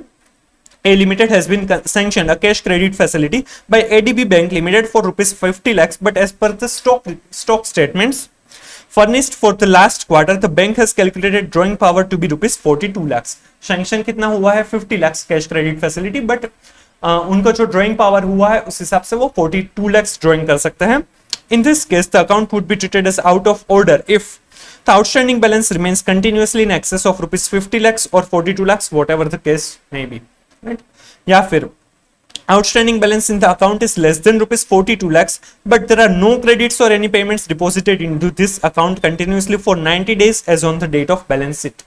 वो विद इन 42 lakhs उन्होंने आउटस्टैंडिंग विड्रॉ किया हुआ है बट 90 डेज के अंदर कुछ भी क्रेडिट नहीं हुआ है, तो भी वो आउट ऑफ ऑर्डर होगा। और credits are there up to say rupees 2 lakhs but are not enough to cover the interest debited during the same period which is around rupees 5 lakhs। Credit हुआ है उसमें 2 लाख रुपीस क्रेडिट हुआ है but interest जो debit हुआ है वो 5 लाख से, दैट मींस के जो क्रेडिट हुआ है वो लेसर देन इंटरेस्ट है, तो भी वो आउट ऑफ ऑर्डर कहलाया जाएगा। सिंपल। इस टाइप का क्वेश्चन जुलाई 21 में इसका प्रैक्टिकल क्वेश्चन पूछा था, तो वो आप एक बार देख लीजिएगा तो आपको ये आउट ऑफ ऑर्डर क्लियर हो जाएगा।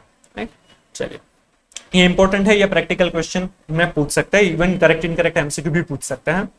चलिए, फिर overdue an amount due to the bank under any credit facilities is overdue if it is not paid on the due date fixed by the bank. Due date को अगर पे नहीं कर रहे तो वो ओवरड्यू कहलाया जाएगा, और 90 डेज से ज्यादा ओवरड्यू होगा तो वो एनपीए बन जाएगा। चलिए, ये मतलब ये आपको करेक्ट इनकरेक्ट एमसीक्यू में पूछ सकता है। चलिए, फिर कैटेगरीज ऑफ एनपीएस दे रखा है, टर्म लोन में ये ज्यादा इंपॉर्टेंट होगा। उसमें substandard assets would be one which has remained NPA for a period less than और इक्वल टू 12 मंथ्स। कोई भी एसेट है, कोई भी एडवांस है, वो एनपीए कहलाया जाएगा जब वो एनपीए में लेस देन और इक्वल टू 12 मंथ्स के लिए रहता है तो वो सबस्टैंडर्ड एसेट बन जाएगा। सबस्टैंडर्ड एसेट एनपीए बना है और उसे लेस देन या इक्वल टू 12 मंथ्स हुआ है तो वो सबस्टैंडर्ड होगा।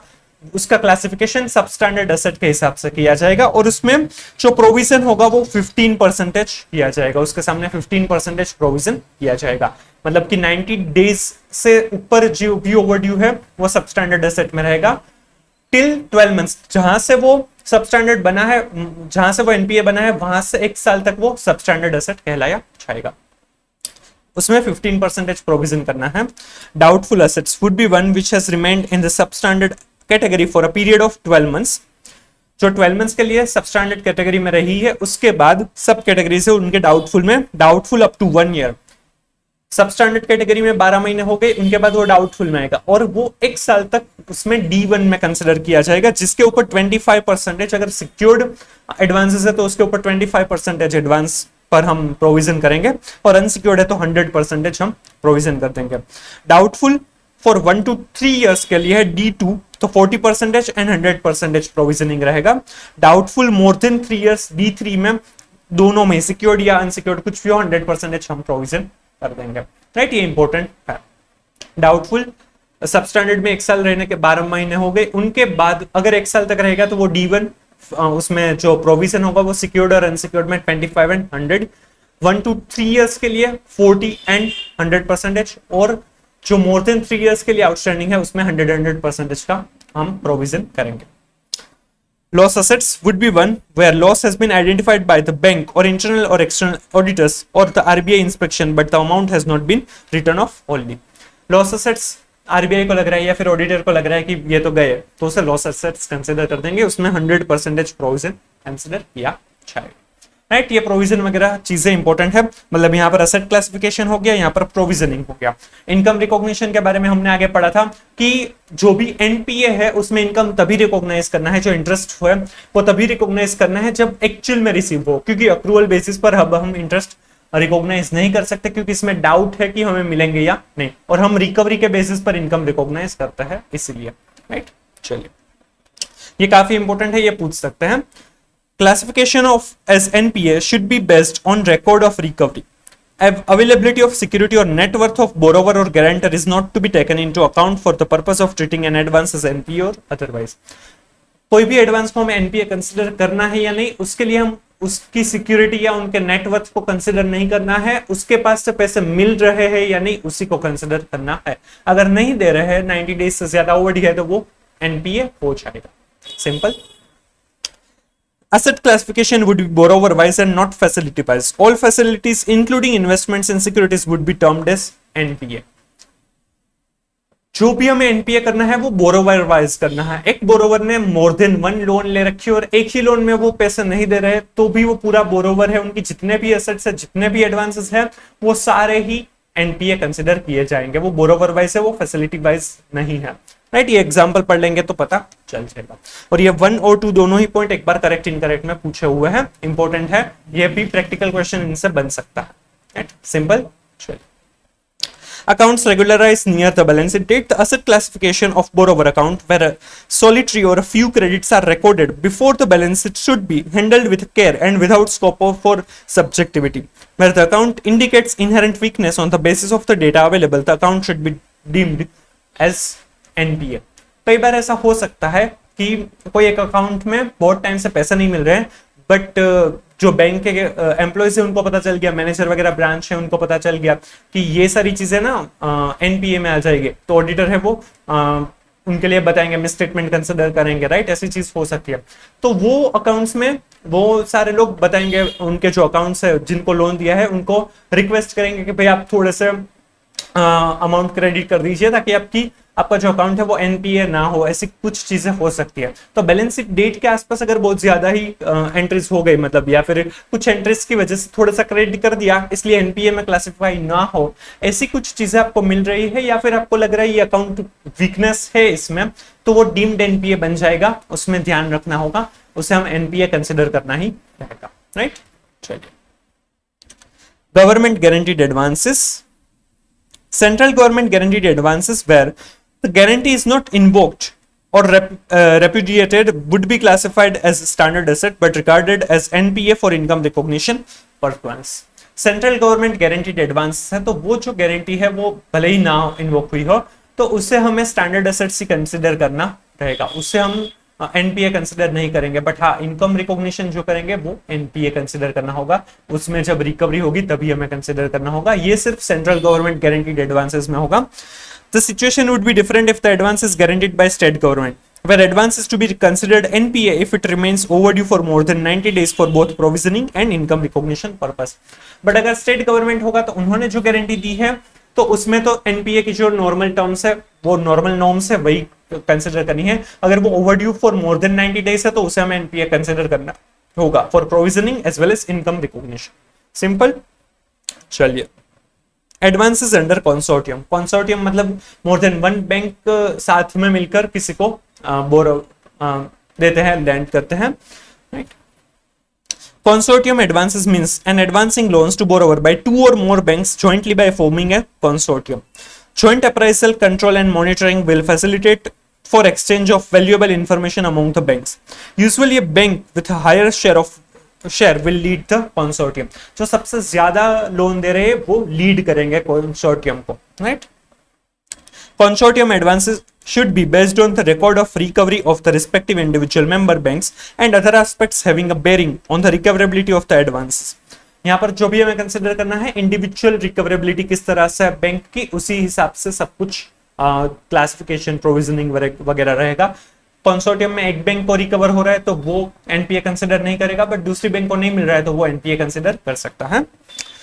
Where the remittances by the borrower under consortium lending agreements are pooled with one bank and or whether the bank receiving remittances is not parting with the share of other member banks, the account should be treated as not serviced in the books of other members banks and therefore an NPA। Simple। The banks participating in consortium therefore need to arrange to get their share of recovery transferred from the lead bank or to get an express consent from the lead bank for the transfer of their share of recovery to ensure proper asset classification and in their respective books। अगर ऐसा है कि consortium में जो lead bank है उनको पैसे मिलते हैं और वो फिर शेयर करते हैं तो उनको शेयर मिल जाना चाहिए ताकि उस हिसाब से वो क्लासिफिकेशन कर पाए। Drawing power allocation in case of consortium cash credit account, the lead bank would be responsible for computing DP drawing power of the borrower and allocate the same to member banks। In certain special circumstances, at the request of the borrower, the lead bank may allot higher or a lower share of drawing power to the member bank as against their share of advances। Drawing power calculate करना वो lead bank का काम generally रहेगा और उसमें से सभी bank से उनका शेयर कंसिडर किया जाएगा, वो कैलकुलेट करेंगे। बोरोवर है वो रिक्वेस्ट कर सकता है कि भाई इस बैंक से ज्यादा शेयर मिलना चाहिए, इससे कम, उस तरह से कुछ हो तो वो कर सकता है, राइट। फिर ये एग्जांपल है, ये कुछ काम का नहीं है, आप इग्नोर कर सकते हैं। चलिए फिर 12.31 पर आ जाइए। Accounts where there is erosion in the value of security और फंड्स और frauds committed by borrower. Erosion means the gradual destruction or diminution of something, not prudent to follow stages of asset classification. It should be straight away classified as doubtful or loss asset as appropriate as follows। Erosion अगर हो रहा है, value जो securities दे रखी है उसमें amount कम हो रही है तो उसे तुरंत ही डाउटफुल या फिर लॉस असेट्स में हमें क्लासिफाई करना होगा। Erosion in the value of security can be reckoned as significant when the realizable value of the security is less than 50% of the value assessed by the bank or accepted by RBI at the time of last inspection, as the case may be। Such NPAs may be straight away classified under doubtful category and provisioning should be made as applicable to doubtful assets। अगर कोई भी security है उनकी जो पहले हमने assess किया, RBI या बैंक ने असेस किया था, उस इंस्पेक्शन से आज 50% से कम हो गई, लेस देन 50% वैल्यू है, तो उसे तुरंत ही डाउटफुल कैटेगरी में क्लासिफाई करना होगा और उस हिसाब से प्रोविजनिंग किया जाएगा। If the realizable value of security as assessed by the bank or approved valuers or RBI is less than 10% of the outstanding in the borrower accounts, the existence of security should be ignored and the asset should be straight away classified as loss asset. It may be either written off or fully provided by the bank. अगर यहाँ पर ध्यान रखिएगा, यहाँ पर दिया है 10% of the outstanding in the borrowable account, मतलब जो सिक्योरिटी की वैल्यू है वो जो बोरोविंग्स है उनके 10% या फिर उनसे कम हो जाती है, तब हमें उसे लॉस एसेट कंसिडर करना होगा। पहला जो या फर्स्ट पॉइंट था उसमें सिक्योरिटी की वैल्यू 50% हो जाती है, सिक्योरिटी है वो आधी हो जाती है उनकी वैल्यू। यहाँ पर जो बोरोविंग है उनका 10% जितनी वैल्यू हो जाती है सिक्योरिटी की, तो उसे लॉस एसेट कंसिडर करना रहेगा, राइट। और उसके हम राइट ऑफ कर देंगे या फिर उनका प्रोविजन बना देंगे। सिंपल, ये इंपॉर्टेंट है, ये पूछ सकते हैं। चलिए आगे बढ़ते हैं। Advances against term deposits, NSCs that is national saving certificates, KVPs, IVPs, KVPs Kisan Vikas Patra, IVPs Indira Vikas Patra etcetera. Advances against term deposits, NSCs eligible for surrender, KVP, IVP and life policies need not be treated as NPAs provided adequate margin is available in the accounts. Simple. चलिए ये आपको पूछ सकते हैं correct या फिर MCQs में। Agricultural advances affected by natural calamities. Master Circular issued by RBI deals elaborately with the classification and income recognition issues due to impairment caused by natural calamities. Banks may decide on their own relief measures via conversion of the short-term production loan into term loan or reschedulement of the repayment period and the sanctioning of fresh short-term loan, subject to the guidelines contained in RBI's latest Master Circular on prudential norms on income recognition, asset classification, provisioning pertaining to advances. In such a case, the NPA classification would be governed by such rescheduled terms. अगर natural calamity वगैरह कुछ भी हुआ है तो उस case में renewal of loan हो सकता है, एक्सटेंशन हो सकता है, तो उस केस में एनपीए वगैरह जो कंसिडर करेंगे वो रिशेड्यूल्ड टर्म जो होगी उनके हिसाब से किया जाएगा। चलिए फिर advances to staff. Interest bearing staff advances as a banker should be included as a part of advances portfolio of the bank. In the case of housing loan or a similar advances granted to staff members where interest is payable after recovery of principal, interest need not be considered as overdue from the first quarter onwards. Such loans or advances should be classified as NPA only when there is a default in repayment of installment of principal or payment of interest on the respective due dates. The staff advances by a bank as an employer and not as a banker are required to included under the subhead others under the schedule of other assets. Simple. फिर agricultural advances है। As per the guidelines, agricultural advances are of two types: agricultural advances for long duration crops and short duration crops. Long duration crops जिनका cultivation वगैरह उनमें time लगता है, short duration crop comparatively कम होता है। तो उन दोनों में ही एनपीए कंसीडर करने के लिए अलग अलग टर्म्स नॉर्म्स दी गई हैं। Long duration crops would be crops with crop season longer than 1 year and crops which are not long duration crops would be treated as short duration crop. Long duration crop किसे कहेंगे? जिसमें एक साल से ज्यादा का टाइम लगता है उसे लॉन्ग ड्यूरेशन क्रॉप, और बाकी के शॉर्ट ड्यूरेशन क्रॉप होंगे। The crop season for each crop, which means the period up to harvesting of the crop raised, would be determined by the state level bankers committee in each state. कौन से crop से वो किसमें consider करना, वो state level bankers committee decide करेंगे। The following NPA norms would apply to agricultural advances, including crop term loans. A loan granted for short duration crops will be treated as NPA if the installment of principal or interest thereon remains overdue for 2 crop seasons. जहां पर भी short duration crop के ऊपर loan advances दिया है, वहां पर 2 crop seasons के लिए अगर ओवरड्यू होगा तो वो एनपीए कंसीडर किया जाएगा। And a loan granted for a long duration crops will be treated as NPA if the instalment of principal or interest thereon remains overdue for 1 crop season.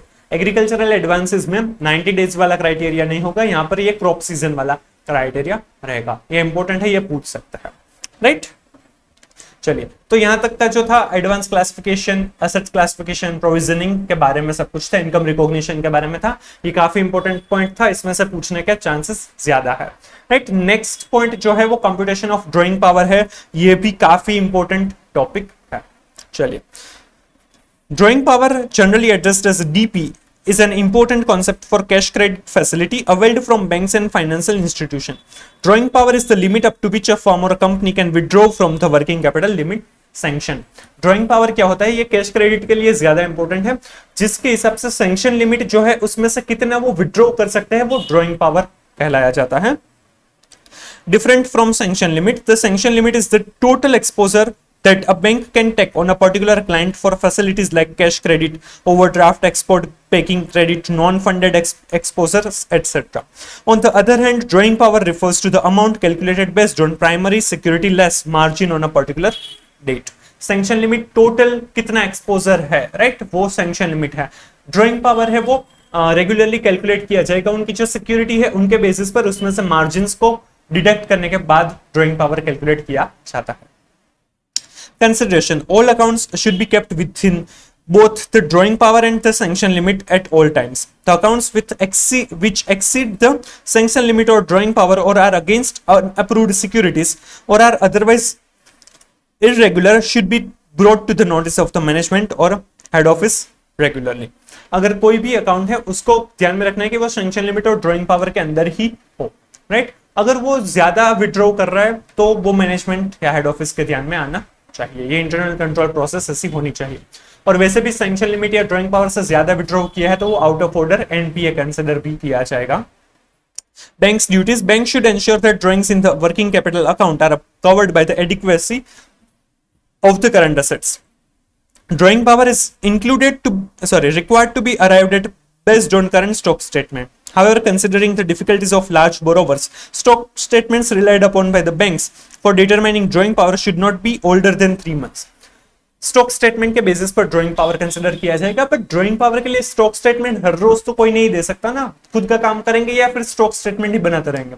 इसीलिए quarterly statement generally दिया जाता है, not older than quarter, right? यहाँ पर 3 months का period दिया है, उनसे पुराना नहीं होना चाहिए, इसीलिए जनरली क्वार्टरली स्टेटमेंट सबमिट किया जाता है. The outstanding in the account based on drawing power calculated from stock statement older than 3 months is deemed as irregular. अगर वो 3 महीने से पुराना स्टॉक स्टेटमेंट के बेसिस पर ड्रॉइंग पावर कैलकुलेट किया है तो वो irregular कंसिडर किया जाएगा. Auditor's concern: the stock statement, quarterly returns and other statements submitted by the borrower to the bank should be scrutinized in detail. जो भी स्टॉक स्टेटमेंट, क्वार्टरली रिटर्न्स वगैरह जो भी दिया है वो सारी चीजें, वो सारे स्टेटमेंट्स ऑडिटर को देखने चाहिए, राइट? कि ड्रॉइंग पावर कैलकुलेशन बराबर है या नहीं. The audited annual report submitted by the borrower should be scrutinized properly. जो बोरोवर ने अपना audited financial statement, audit annual report दिया है उसे भी कंसीडर करना होगा. The monthly stock statement of the month for which the audited accounts are prepared and submitted should be compared and the reasons for deviations if any should be ascertained. जो उनके monthly stock statement है और जो audited accounts है उनको consider करना है, उसमें कोई भी वेरिएशन है तो उसे कंसिडर करना होगा. यहाँ पर हम बैंक के ऑडिटर की बात कर रहे हैं. हमने जो चैप्टर 9 पढ़ा था और कंपनी ऑडिट के कारो 2020 में, जो मैंने अभी आगे भी आपको बताया था कि क्वार्टरली स्टेटमेंट सबमिट करेंगे और वो जो क्वार्टरली स्टेटमेंट और बुक्स ऑफ अकाउंट में अगर कोई भी डिफरेंस होगा तो वो फाइनेंशियल स्टेटमेंट में मैनेजमेंट को रिप्रेजेंट करना है और ऑडिटर को कारो 2020 में जिस भी कंपनी का ऑडिट हो रहा है उसमें जहां पर मिसमैच आ रहा है वहां पर auditor as well as management भी रिप्रेजेंट करेगा. यहाँ पर वो जो कंपनी है वो बोरोवर होगी, राइट? तो वो बैंक का जब हम ऑडिट करेंगे तो हमें बैंक ऑडिटर को ये ध्यान में रखना है कि जो बोरोवर है उन्होंने जो स्टेटमेंट सबमिट की है और जो एनुअल अकाउंट्स है उसमें सब कुछ मैच हो रहा है या नहीं, वो देखना रहेगा, right? Computation of DP: it needs to be ensured that the drawing power is calculated as per the extent guidelines formulated by the board of directors of the respective bank and agreed upon by the concerned statutory auditors. Special consideration should be given to a proper reporting of sundry creditors for the purposes of calculating drawing power. Drawing power का calculation करना होगा, उसमें margin जो भी requirement है वो की है या नहीं, और जो भी गाइडलाइंस दी है वो सब कुछ फॉलो हुई है या नहीं, वो ध्यान में रखना है. और क्रेडिटर्स को भी कंसिडर करना रहेगा. क्रेडिटर से उसका मतलब क्या होगा कि इन्वेंटरी जो भी आपने ली है ना, उनका पेमेंट नहीं किया है तो स्टॉक में से उतने क्रेडिटर्स माइनस करने के बाद जो रहेगा वो ड्रॉइंग पावर के लिए स्टॉक उतना कंसिडर किया जाएगा. Stock audit: the stock audit should be carried out by the bank for all accounts having funded exposure of more than 5 crores. जिसका भी फंडेड एक्सपोजर 5 करोड़ से ज्यादा है उनमें स्टॉक ऑडिट होना चाहिए, क्योंकि स्टॉक के सामने ही जनरली ये ड्रॉइंग पावर दिया जाता है. Auditors can also advise to stock audit in other cases if the situation warrants the same. Branches should obtain stock audit report from the lead bank in the case in the cases where the bank is not leader of the consortium of working capital. जहां पर consortium होगा तो जिस lead bank होगी वही stock audit करेंगे। The report submitted by the stock auditors should be reviewed during the course of audit, and special focus should be given to the comments made by the stock auditors on valuation of security and calculation of drawing power. Stock auditor है वो अलग हो सकते हैं, तो उनका जो report है वो ऑडिटर को, स्टैट्यूटरी ऑडिटर को ध्यान में रखना है और चेक करना है, राइट, सिंपल। ये जो 7 पॉइंट्स थे ड्राइंग पावर के रिलेटेड, वो 7 पॉइंट्स में से शायद सभी पॉइंट्स एक बार तो पूछे ही हुए हैं, 2 बार इसमें से क्वेश्चन पूछा गया है जिसमें 3-4 पॉइंट पूछे हुए थे, तो ये काफी इंपॉर्टेंट है, ये फिर से पूछ सकते हैं। फिर यहाँ पर 12.34 पर आपको ड्राइंग पावर का कैलकुलेशन दिया है, थोड़ा सा देखने में ब्लर है। स्टॉक्स जो है उसमें स्टॉक की रियलाइजेबल वैल्यू कुछ दी गई है, उसमें से अनपेड स्टॉक है, सन्ड्री क्रेडिटर्स और एक्सेप्टेंस और एलसीज वगैरह है, तो वो माइनस किया है। उसके बाद जो पेड फॉर स्टॉक है वो 400 रुपीज है, और उसमें से मार्जिन है वो 25% हटा दिया है 100, तो यहाँ पर स्टॉक रह गया 300। और डेटर्स है तो डेटर्स में से 1000, उसमें से कुछ इनएलिजिबल है उसे माइनस कर दिया, और उसमें से भी मार्जिन रख लिया। उसके बाद जो रहे 480, तो इन दोनों का टोटल करके 780 रुपीज का ड्रॉइंग पावर बनता है, राइट। ये कैलकुलेशन दिया है। May 22 में ऐसा प्रैक्टिकल क्वेश्चन पूछा गया है, तो May 22 का क्वेश्चन पेपर और आंसर एक बार देख लीजिएगा, उसमें ये ड्रॉइंग पावर का कैलकुलेशन का प्रैक्टिकल क्वेश्चन दिया हुआ है, राइट। तो यहां तक का जो पोर्शन था, जो प्रूडेंशियल नॉर्म्स से लेकर ये ड्रॉइंग पावर तक का, ये काफी इंपॉर्टेंट पोर्शन था, ये स्पेसिफिकली बैंक के रिलेटेड था। अगर ये आप पढ़ के नहीं जाएंगे तो इसमें से क्वेश्चन आएगा तो डेफिनेटली आप नहीं कर पाएंगे। बाकी के जो पोर्शंस थे पहले हमने पढ़ा था, और अब आगे हम जो पढ़ने वाले हैं वो थोड़े से, जैसे कि अगर आपको अच्छा सा ऑडिट आता है तो आप ये आंसर कर पाएंगे, राइट। चलिए, तो इतना पोर्शन खास अच्छे से देखिएगा। आगे अब सारी हमने जो चैप्टर 9 में पढ़ा था कि फाइनेंशियल स्टेटमेंट का अगर हम ऑडिट करते हैं तो उसमें जो आइटम्स ऑफ फाइनेंशियल स्टेटमेंट रहती है उनका ऑडिट किस तरह से करते हैं, वही चीज यहाँ पर भी दी गई है। बैंक के फाइनेंशियल स्टेटमेंट में जो चीजें रहती है उनका हम ऑडिट कैसे करेंगे। सबसे पहले दिया हुआ है ऑडिट ऑफ एडवांसेस, राइट। यहां से जो पोर्शन रहेगा वो थोड़ा सा सिंपल है, काफी इजी रहेगा। आपने चैप्टर 9 अच्छे से पढ़ा है तो ये फटाफट हो जाएगा। जो बैंक के असेट का मेजर पार्ट एडवांसेस ही होगा, तो इसका ऑडिट काफी रिस्की और इसमें सबसे ज्यादा रिस्क हो सकता है, तो सबसे ज्यादा फोकस हम इसी पर करेंगे। इन carrying out audit of advances, the auditor is primarily concerned with obtaining evidence about the following. ये भी आपको क्वेश्चन पूछ सकते हैं डिस्क्रिप्टिव में, क्या क्या एविडेंसेस लेने के लिए कंसर्न होगा auditor. Amounts included in balance sheet in respect of advances which are outstanding at the date of balance sheet. Simple. Advances represent amount due to the bank. Amount due to the bank are appropriately supported by loan documents and other documents as applicable in the nature of advance. There are no unrecorded advances. कोई भी unrecorded advances नहीं है, completeness हमें check करनी रहेगी। The stated basis of valuation of advances is appropriate and properly applied, and the recoverability of advances recognized in their valuation. उसमें से हमें मिलने वाला है, रिकवर कर पाएंगे, वो सारी चीजें भी इसमें कवर अप होती है। The advances are disclosed, classified and described in accordance with recognized accounting policies and practices and relevant statutory and regulatory requirement. Advances को जिस तरह से डिस्क्लोज करना है, क्लासिफाई करना है, डिस्क्राइब करना है, वो सारी चीजें लो रेगुलेशन जो भी रिक्वायरमेंट है वो सभी को फुलफिल कर रहे हैं। And appropriate provisions towards advances have been made as per the RBI norms, accounting standards and generally accepted accounting principles. और advances के सामने जो भी provisioning करना है, जो भी RBI की रिक्वायरमेंट है, AS की रिक्वायरमेंट है, जनरल अकाउंटिंग पॉलिसीज जो भी है, जनरली एक्सेप्टेड अकाउंटिंग प्रिंसिपल्स है, उन सभी के हिसाब से किया हुआ है, यानी वो देखना रहेगा। ये काफी सिंपल पॉइंट था, ये डिस्क्रिप्टिव क्वेश्चन में पूछ सकते हैं, राइट। चलिए, तो auditor can obtain sufficient appropriate audit evidence about advances by study and evaluation of internal controls relating to advances and by internal controls वगैरह देखेंगे, और ये सारी चीजें हमें एडवांसेस के लिए देखना होगा। Examining the validity of the recorded amounts, जो भी अमाउंट रिकॉर्ड की है वो बराबर है या नहीं। Examining loan documentation, reviewing operation of the accounts, examining the existence, enforceability and valuation of the security, checking compliance with RBI norms including appropriate classification and provisioning, जो हमने prudential norms देखी, and carrying out appropriate analytical procedure। ये काफी simple है ना, right, समझ में आ गया होगा, सब कुछ हमने किया हुआ है, वही सारी चीज है। ये शायद May 22 में भी ये क्वेश्चन पूछा हुआ है, राइट, मतलब ये एक बार तो डिस्क्रिप्टिव क्वेश्चन में पूछ लिया है, May 22 में ही शायद था, राइट। चलिए, तो ऐसे क्वेश्चन भी पूछते हैं जो काफी इजी रहते हैं। ये पैराग्राफ आप पढ़ लेना। Evaluation of internal controls over advances. The auditor should examine the efficiency of various internal controls over advances to determine the nature, timing, and extent of his substantive procedure. In general, the internal controls over advances should include inter alia the following. Advances के ऊपर कौन से internal controls हो सकते हैं वो यहां पर दिया है, ये भी डिस्क्रिप्टिव क्वेश्चन में पूछ सकता है.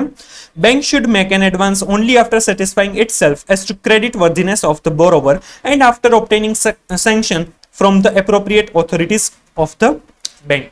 बैंक तभी एडवांस सैंक्शन करना चाहिए जब उनके पास जब उनको लगे कि कस्टमर है वो क्रेडिट वर्दीनेस है उनकी, राइट, और उनकी ऑथोरिटी है, अप्रूवल मिले बैंक की, तभी वो उनको एडवांस देना चाहिए. अप्रोप्रिएट ऑथोरिटीज से अप्रूवल मिलनी चाहिए, फिर ही वो एडवांस देना चाहिए. All the necessary documents, for example, agreements, demand, promissory notes, letter of hypothecation, etc., should be executed by the parties before advances are made. Advance देंगे उसके पहले जो सिक्योरिटीज के लिए जो डॉक्यूमेंट्स हमें चाहिए, बैंक को चाहिए, वो होने चाहिए, वो कंट्रोल का पार्ट बन जाएगा. Compliance with the terms of sanction and end use of funds should be ensured. जो भी टर्म्स एंड कंडीशंस है जो भी सैंक्शन कर रहे हैं उनकी, वो भी कंसिडर करनी है, और फंड का यूज कहां पर होने वाला है वो भी बैंक को देखना चाहिए. Sufficient margin as specified in the sanction letter should be kept against securities taken so as to cover for any decline in the value thereof. The availability of sufficient margin needs to be ensured at regular intervals. जितनी भी security है वो security के सामने हम पूरा थोड़ी ना बैंक है वो लोन दे देगी, उसमें से थोड़ा सा मार्जिन रखेगी, क्योंकि हो सकता है कि सिक्योरिटी की वैल्यू डिक्रीज हो जाए, तो वो जो भी डिक्लाइन होने के चांसेस है उनको सेफगार्ड करने के लिए ये मार्जिन रखा जाता है. तो वो मार्जिन रखा है नहीं, वो इंटरनल कंट्रोल बन जाएगा. If the securities taken are in the nature of shares, debentures, etc., the ownership of same should be transferred in the name of the bank, and the effective control of such securities be retained as a part of documentation. Simple. All securities requiring registration should be registered in the name of the bank or otherwise accompanied by documents sufficient to give title to the bank. अगर कोई भी securities bank के नाम पे करनी है तो वो किया है या नहीं. In the case of goods in the possession of the bank, contents of the packages should be test checked at the time of receipt. The godowns should be frequently inspected by responsible officers of the branch concerned in addition to the inspectors of the bank. जो भी goods bank की position में है वो देखते रहना चाहिए कि वो एक्चुअल में है, उनका फिजिकल वेरिफिकेशन वगैरह देखते रहना चाहिए. Drawing power register should be updated every month to record the value of securities hypothecated. This entry should be checked by an officer. Hypothecation है जहां पर उसके लिए हमें ड्रॉइंग पावर कैलकुलेट करना होगा, तो वो जो मंथली स्टॉक स्टेटमेंट वगैरह के बेसिस पर करते रहना होगा. The accounts should be kept within the both drawing power and the sanction limit. Accounts जो भी है वो sanction limit और ड्रॉइंग पावर के विदिन ही होने चाहिए, उनसे ज्यादा वो विड्रॉ ना कर ले, वो भी एक इंटरनल कंट्रोल बन जाएगा. All the accounts which exceed the sanction limit or drawing power or are otherwise irregular should be brought to the notice of the controlling authority regularly. अगर वो ड्रॉइंग पावर या सैंक्शन लिमिट से ज्यादा outstanding हो जाता है तो वो अथॉरिटी है उनके ध्यान में आना चाहिए, राइट.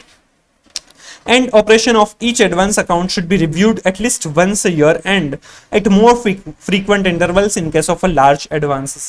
जो भी एडवांसेस दिए हैं उसके ऑपरेशंस, उस अकाउंट्स में ऑपरेशंस किस तरह से हो रहे हैं वो देखते रहने चाहिए, और जिसमें लार्ज एडवांसेस है उसमें खास देखते रहने चाहिए कि उसमें पैसे मिल रहे हैं या नहीं, राइट. ये काफी सिंपल इंटरनल कंट्रोल्स से आपको समझ में आ गए होंगे, याद रख लीजिएगा, ये पूछ सकते हैं.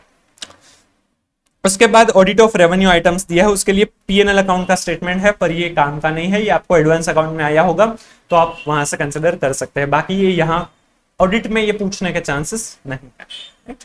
फिर इनकम का ऑडिट किस तरह से करेंगे वो दिया है. इनकम इनकी मेजर इनकम इंटरेस्ट ही रहेगी, राइट. इंटरेस्ट इनकम वो सबसे ज्यादा पार्ट, सबसे बड़ा पार्ट होगा. एडवांसेस दिए हैं उन सभी में से इंटरेस्ट सबसे ज्यादा मिलेगा. इन्वेस्टमेंट वगैरह करेंगे उसमें से भी इंटरेस्ट मिलता है, तो वो उनका मेजर पार्ट है. बाकी अलग अलग टाइप की अलग अदर इनकम्स भी हो सकती है, राइट. तो यहाँ पर इंटरेस्ट अर्न्ड और अदर इनकम दी है, ये नाम आप एक बार पढ़ लीजिएगा. ये पूछने के चांसेस नहीं है कौन सी इनकम हो सकती है, उनका ऑडिट किस तरह से होगा वो हमें वो समझना ज्यादा जरूरी है. तो वहां से हम स्टार्ट करेंगे. Audit approach and procedure for the audit of income वो देखेंगे. तो सबसे पहला है auditors concern. In carrying out audit of income, the auditor is primarily concerned with obtaining reasonable assurance that the recorded income arose from transactions which took place during the relevant period and pertinent to the bank. There is no unrecorded income and the income is recorded at appropriate amount. मतलब यहाँ पर जो हम transaction या फिर transactions events के जो assertions है उन्हीं को कंसिडर किया हुआ है, राइट। एक तो वो जो भी इनकम है वो एक्चुअल में उसी पीरियड में होनी चाहिए, right, that is cut off, right. फिर पर्टिनेंट टू द बैंक, मतलब कि अकरेंस होना चाहिए। Third, unrecorded, no unrecorded income, मतलब कि कंप्लीटनेस, और income is recorded at appropriate amount, that is accuracy. तो वो सारी चीजों के लिए ऑडिटर कंसर्न होगा। तो ऑब्वियस चीज है ये सारे असर्शंस ही हमें तो लेने होते हैं for classes of transaction and events, right. Then RBI's directions. RBI has advised that in respect of any income which exceeds 1% of the total income of the bank, if the income is reckoned on a gross basis, or 1% of the net profit before taxes, if the income is reckoned net of cost, should be considered an accrual as per accounting standard 9. यहाँ पर RBI की requirement है कि जो भी income है अगर हम ग्रॉस बेसिस पर ले रहे हैं तो 1% ऑफ टोटल इनकम, अगर नेट बेसिस पर ले रहे हैं तो नेट प्रॉफिट के 1% अगर है तो वो अक्रूवल बेसिस पर ही रिकॉर्ड करनी चाहिए। Materiality. If any item of income is not considered to be material as per the above norms, it may be recognized when received and the auditors need not qualify the report in that situation. बाकी के situations में उसे cash basis पर recovery के जब recover हो तब receipt basis पर वो रिकॉर्ड कर सकते हैं। उस केस में ऑडिटर को क्वालिफाई नहीं करना है, मॉडिफाई नहीं करना है report. Revenue certainty. Banks recognize income such as interest, fees and commission on accrual basis, that is as it is earned. It is an essential condition for accrual of income that it should not be unreasonable to expect its ultimate collection. In modern day banking, the interest for interest income or advances are automatically generated through a batch process in the CBS system. Revenue certainty. जब भी revenue consider करना है तो वो accrual basis पर consider किया जाएगा और ऑटोमेटिकली वो हो जाता है क्योंकि कोर बैंकिंग सिस्टम आ गया है तो वो ऑटोमेटिक काउंट हो जाएगा। Revenue uncertainty. In view of the significant uncertainty regarding ultimate collection of income arising in respect of non-performing assets, the guidelines require that banks should not recognize income on NPAs until it is actually realized. Income recognition in case of NP हमने देखा था कि वो accrual basis की जगह पर actual में जब रिकवर होगा तब हमें रिकॉर्ड करना रहेगा। When a credit facility is classified as NPA for the first time, interest accrued and credited to the income account in the corresponding previous year which has not been realized should be reversed or provided for. जो currently हमने NPA, bank ने NPA classify किया है तो उसमें जो previously as income recognise कर ली थी उससे रिवर्स करना होगा या फिर उसके लिए प्रोविजन करना होगा। ड्यूरिंग द ईयर ही हमने जो इनकम रिकॉग्नाइज की थी उसे हम रिवर्स कर सकते हैं, बट प्रीवियस ईयर में किया तो उसके लिए हमें प्रोविजन करना होगा। This will apply to government guaranteed accounts also.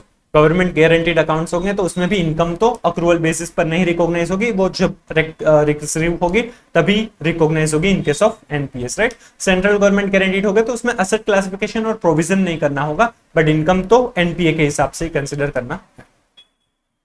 Advances against securities. Interest on advances against term deposits and NSCs, IVPs, KVPs and life policies may be taken to income account on the due date provided adequate margin is available in the accounts. हमने ये देखा था कि अगर इसमें adequate margin है तो फिर हम उससे कभी भी एनपीए कंसिडर नहीं करना है, तो वो इनकम रिकॉग्निशन के लिए भी हम नहीं करेंगे, राइट। ये इंपॉर्टेंट है, ये करेक्ट इनकरेक्ट एमसीक्यू में भी पूछ सकते हैं।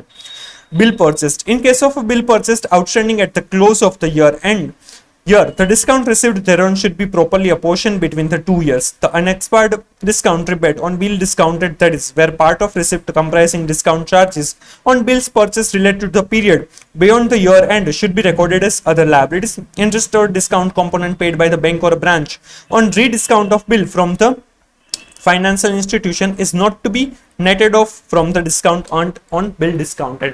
अगर वो 2 साल में, मतलब इस साल में बिल डिस्काउंट हो गया बट वो नेक्स्ट ईयर में हमें पैसा मिलने वाला है तो उसे दोनों ईयर में हमें अपोर्शन करना होगा, और जितना बिल डिस्काउंट का एक्सपेंस हुआ और इनकम है वो कभी भी नेट ऑफ नहीं करना है बैंक को। Bills for collection. In the case of bills for collection, the auditor should also examine the procedure for crediting the party on whose behalf the bill has been collected. कई बार bank है ऐसी facility भी देती है कि वो जो भी उनके कस्टमर है उनके बिहाफ पर बिल ऑफ एक्सचेंज है उसको कलेक्ट करवाती है, जो आपने सीए फाउंडेशन में शायद पढ़ा होगा। The procedure is usually such that the customer's account is credited only after the bill has actually been collected from the drawee either by the bank itself or through its agents etc. This procedure is in consonance with the nature of obligations of the bank in respect of bills for collection. The commission of the branch becomes due only when the bill has been collected. और उसके लिए commission मिलता है bank को, तो वो जब actual में कलेक्ट होगा तभी उनको मिलेगा. Renegotiations. Fees and commissions earned by the banks as a result of renegotiations or rescheduling of outstanding debts should be recognized on accrual basis over a period of time covered by the renegotiated or rescheduled extension of credit. अगर renegotiation या renewal हुआ है, कोई भी रीशेड्यूलमेंट हुआ है कोई भी लोन का, तो वो जो रीशेड्यूलमेंट हुआ है वहां से हमें उनकी इनकम वगैरह रिकॉग्नाइज करना होगा, उस तरीके से करना होगा. Test check the interest earned by the banks for the sample selected. Test check the fees and commission earned by the banks made for commission on bills of collection, letter of credit and bank guarantees. Simple. फिर ये ignore करना है. फिर reversal of income. If any advance, including bills purchased and discounted, becomes NPA as at the close of the year, the entire interest accrued and credited to income account in the past period should be reversed or provided for if the same is not realized. This will apply to government guaranteed accounts also. जो हमने आगे वो paragraph पढ़ा था. In respect of NPS, fees, commission and similar income that have accrued should cease to accrue in the current period and should be reversed or provided for with respect to past periods if uncollected. इस साल अगर हम कोई भी recognise कर रहे हैं तो उसे हमें रिकॉग्नाइज करना बंद करना होगा और रिवर्स या फिर प्रोवाइड करना होगा, प्रोविजन करना होगा. इवन प्रीवियस ईयर का भी ऐसे ही करेंगे. Further, in case of banks which have wrongly recognised income in the past should reverse the interest if it was recognized as income during the current year or make a provision for an equivalent amount if it was recognized as income in the previous year. अगर current year में किया है तो उतना हम reverse कर देंगे और प्रीवियस ईयर का है तो उसका प्रोविजन करना होगा, जैसे हमने आगे डिस्कस किया था. Furthermore, the auditor should inquire if there are any large debits in the interest income account that have not been explained. It should be inquired whether there are any communication from borrowers pointing out differences in interest charge and whether appropriate action has been taken in this regard. Simple. चलिए. फिर on leased assets. The component of finance income as defined in AS 19 leases on the leased asset which was accrued and credited to the income account before the asset become NPA and remaining unrealized should be reversed or provided for in the current accounting period. On takeout finance, a takeout loan is a method of financing whereby a loan that is procured later is used to replace the initial loan. यहाँ पर Takeout loan है वो generally infrastructure development के लिए दिया जाता है, उसमें रिन्यूअल दूसरी लोन दी जाती है, रिप्लेसमेंट किया जाता है.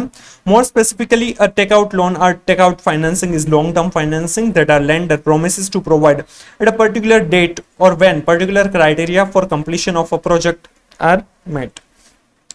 Takeout loans are commonly used in property development. In case of takeout finance, if based on record of recovery, the account is classified by the lending banks as NPA, it should not recognize income unless realized from the borrower or taking over institution. फिर on partial recoveries in NPS, in the absence of a clear agreement between the bank and the borrower for the purpose of appropriation of recoveries in NPS, that is towards principal or interest due, banks are required to adopt an accounting policy and exercise the right of appropriation of recoveries in uniform and consistent manner. जब borrower और bank के बीच कुछ agreement नहीं हुआ है तो bank को एक पॉलिसी रखनी चाहिए कि अगर उनके पास से कुछ रिकवर होगा तो पहले प्रिंसिपल या इंटरेस्ट किसमें हम सेट ऑफ करेंगे. The appropriate policy to be followed is to be recognised income as per S9 when certainty attaches to realization and accordingly amount reversed or recognized or not recognized in the past should be accounted. Interest partly or fully realized in NPS can be taken to income. However, it should be ensured that the credits towards interest in the relevant accounts are not out of fresh or additional credit facilities sanctioned to the borrowers concerned. Borrower को कोई नई loan दी है तो उसमें से उन्होंने interest दिया होगा तो उसे कंसिडर नहीं करना है, बाकी उसे हम कंसिडर करेंगे. Memorandum account. On account turning NPA, bank should reverse the interest already charged and not collected by debiting P&L account and stop further application of interest. ये हमें पता है, right? However, banks may continue to record such accrued interest in memorandum account in their books for control purposes. पर वो उनको interest कितना लेना चाहिए वो तो उनको कोई मेमोरेंडम बुक में, रफ बुक के अंदर रिकॉर्ड करना चाहिए ताकि पता चले कि जब वो देगा तो वो पर्सन को कितना इंटरेस्ट देना है, राइट? वो तो पलता चलना ही चाहिए, भले वो अपने बुक्स फाइनेंशियल स्टेटमेंट में वो कभी भी रिकॉग्नाइज ना करे, बट कोई एक अकाउंट में तो उन्हें मेंशन करना रहेगा जो मेमोरेंडम अकाउंट होगा। For the purpose of computing gross advances, interest recorded in the memorandum account should not be taken into account। चलिए, फिर income from investment, interest income on investment, this include all income derived from government securities, bonds and debentures or corporate and other investments by way of interest and dividend except income earned by way of dividends etc from subsidiaries and joint ventures abroad or in India। Broken period interest paid on securities purchased and amortization of premium on SLR investment is net off from the interest income on investment। अगर investment में जो interest या फिर dividend मिलेगा वो हम record करना है, और उसमें उसके लिए अगर कोई भी एक्सपेंस हुआ है तो उसे नेट ऑफ करना रहेगा। फॉर एग्जांपल ब्रोकन पीरियड है, मतलब कि हमने सिक्योरिटीज जो परचेस की थी वो किसी के पास से परचेस की थी, और जो इंटरेस्ट हमें मिल रहा है वो उस पीरियड का भी मिल रहा है जब हमने परचेस नहीं की थी, उसके पहले जो इन्वेस्टर था उनके लिए भी हमें इंटरेस्ट मिल रहा है, तो वो इंटरेस्ट हमें वो जो पहले जो इन्वेस्टर थे उनको देना रहेगा, तो वो ब्रोकन पीरियड इंटरेस्ट है। या फिर जो प्रीमियम दे रहे हैं ऑन एसएलआर इन्वेस्टमेंट के लिए, तो उसका जो अमोर्टाइजेशन करेंगे उन दोनों को हमें नेट ऑफ करने के बाद इंटरेस्ट या फिर डिविडेंड रिकॉग्नाइज करना होगा। Profit on sale of investment, investments are dealt in the course of banking activity and hence the net profit or loss on sale of investment is taken to profit or loss account। Profit or loss on revaluation of investment in terms of guidelines issued by the RBI, investments to be valued at periodical intervals and appreciation in valuation should be recognized in and taken into P&L account। Simple। ये था हमारा income का part. अब expenses, interest expense, operating expense and provision and contingencies होगा। Interest expense है वो सबसे बड़ा पार्ट हो सकता है, बाकी भी ऑपरेटिंग एक्सपेंसेस रहेंगे और प्रोविजंस वगैरह भी करना रहेगा, राइट। तो यहाँ पर एग्जांपल्स दिए हैं, वो आप एक बार पढ़ना हो तो पढ़ सकते हैं, बट ये पूछने के चांसेस नहीं है। 12.44 पर ऑडिट अप्रोच एंड प्रोसीजर्स दिया है, ये हमारे लिए इंपॉर्टेंट रहेगा। ये भी काफी सिंपल है, चैप्टर 9 के हिसाब से ही आएगा, थोड़ा सा बैंकिंग टर्म्स आएगी। In carrying out an audit of interest expense, the auditor is primarily concerned with assessing the overall reasonableness of the amount of interest expense by analysing ratios of interest paid on different types of deposits and borrowings to the average quantum of the respective liabilities during the year. In modern day banking, the interest for interest expenses are automatically generated through a batch process in the CBS system। Interest expense कितना हुआ वो reasonability check करनी है, मतलब कितनी loan वगैरह ली है उसके ऊपर कितना इंटरेस्ट होना चाहिए वो कैलकुलेट करेगा, बट अब जनरली सीबीएस सिस्टम इटसेल्फ कर देती है, तो वो बहुत बड़ा इश्यू नहीं है। The auditor should obtain from the bank an analysis of various types of deposits outstanding at the end of each quarter। From such information, the auditor may work out a weighted average interest rate। The auditor may then compare this rate with the actual average rate of interest paid on the relevant deposit as per the actual accounts and inquire into the differences if material। Deposits के ऊपर उनको interest, bank को interest पे करना होगा, तो deposits कितनी outstanding है, उनके ऊपर कितना इंटरेस्ट रेट है जनरली, उस हिसाब से weighted average interest rate consider करेगा और उस हिसाब से इंटरेस्ट कैलकुलेट करेगा, और उसमें अगर कोई भी वेरिएशन आएगा तो वो बैंक के साथ डिस्कस कर सकता है। The auditor should also compare the average rate of interest paid on the relevant deposits with corresponding figures for the previous years and analyze any material differences। ये जो इंटरेस्ट रेट है उनको हम प्रीवियस ईयर के साथ भी compare कर सकते हैं, राइट, उसको भी एनालाइज कर सकते हैं। The auditor should obtain general ledger breakup for the interest expense incurred on deposits, savings and term deposits and borrowing each month or quarter।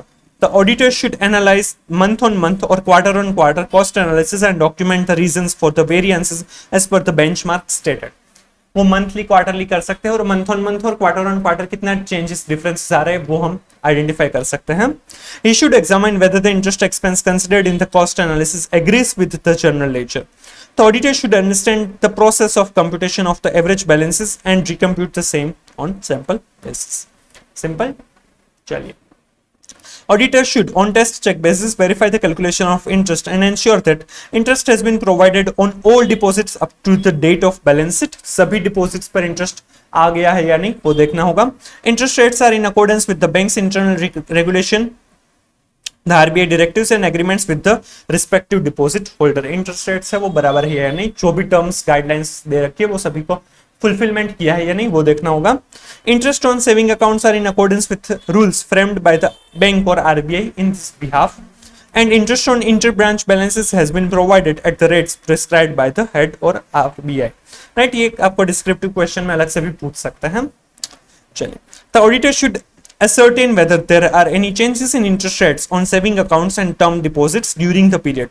The auditor should obtain the interest rate card for various types of deposits and analyze the interest cost for the period accordingly. Interest rates में अगर changes हुए तो उनको consider करना होगा, उसी हिसाब से interest वगैरह calculate करना होगा. The auditor should examine the completeness that interest has been accrued on the entire borrowing portfolio and the same should agree with the general ledgers. The auditor should recompute the interest accrual, that is by referring to the parameters like frequency of payment of interest, amount, rate of interest, period elapsed till the date of balance sheet, etc. from the term sheet, deal ticket agreements, etc. and ensure that the recomputed amount is tallying with the amount as per books of accounts without any significant difference.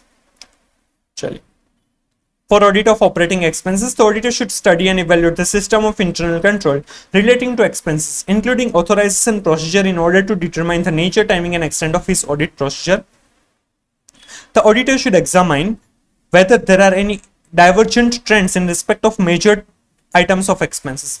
अगर जो भी major expenses है उसमें कोई भी trend है वो follow नहीं हो रहा है, प्रीवियस ईयर के साथ हम कंपेयर करेंगे तो उस हिसाब से कुछ अलग लग रहा है, मंथली क्वार्टरली भी चेक कर सकते हैं तो उस हिसाब से कुछ अलग लग रहा है, तो वो ऐसा क्यों हुआ वो हम जानेंगे, समझेंगे, एनालाइज करेंगे. The auditor should perform substantive analytical procedure, pro forma given below, in respect of these expenses. For example, assess the reasonableness of expenses by working out their ratios to total operating expense and comparing it with the corresponding figures for previous year. उसके लिए हम reasonability check करेंगे, ratios वगैरह find out करेंगे और उससे previous year के साथ कंपेयर करेंगे. नीचे आपको दिया है फॉर्मेट भी, पर वो ठीक है, आपको देखना हो तो देख सकते हैं. The auditor should also verify expenses with reference to supporting documents and check the calculation wherever required. उसके लिए हम supporting documents, invoices वगैरह, contract agreement वो भी देखेंगे और उनके जहां पर जरूरत पड़ेगी वहां पर हम calculations भी recalculate भी कर सकते हैं. Simple. चलिए, for audit of provisions and contingencies, provisions और contingencies का audit कैसे करेंगे? The auditor should ensure that the compliance for various regulatory requirements for provisioning as contained in the various circulars have been fulfilled. Provisioning के लिए जो भी circulars है उनका fulfillment हुआ है या नहीं वो देखना होगा. The auditor should obtain an understanding as to how the bank computes provisions on standard assets and NPAs. It will primarily include checking the basis of classification of loans and receivables into standards, substandard, doubtful loss and NPAs.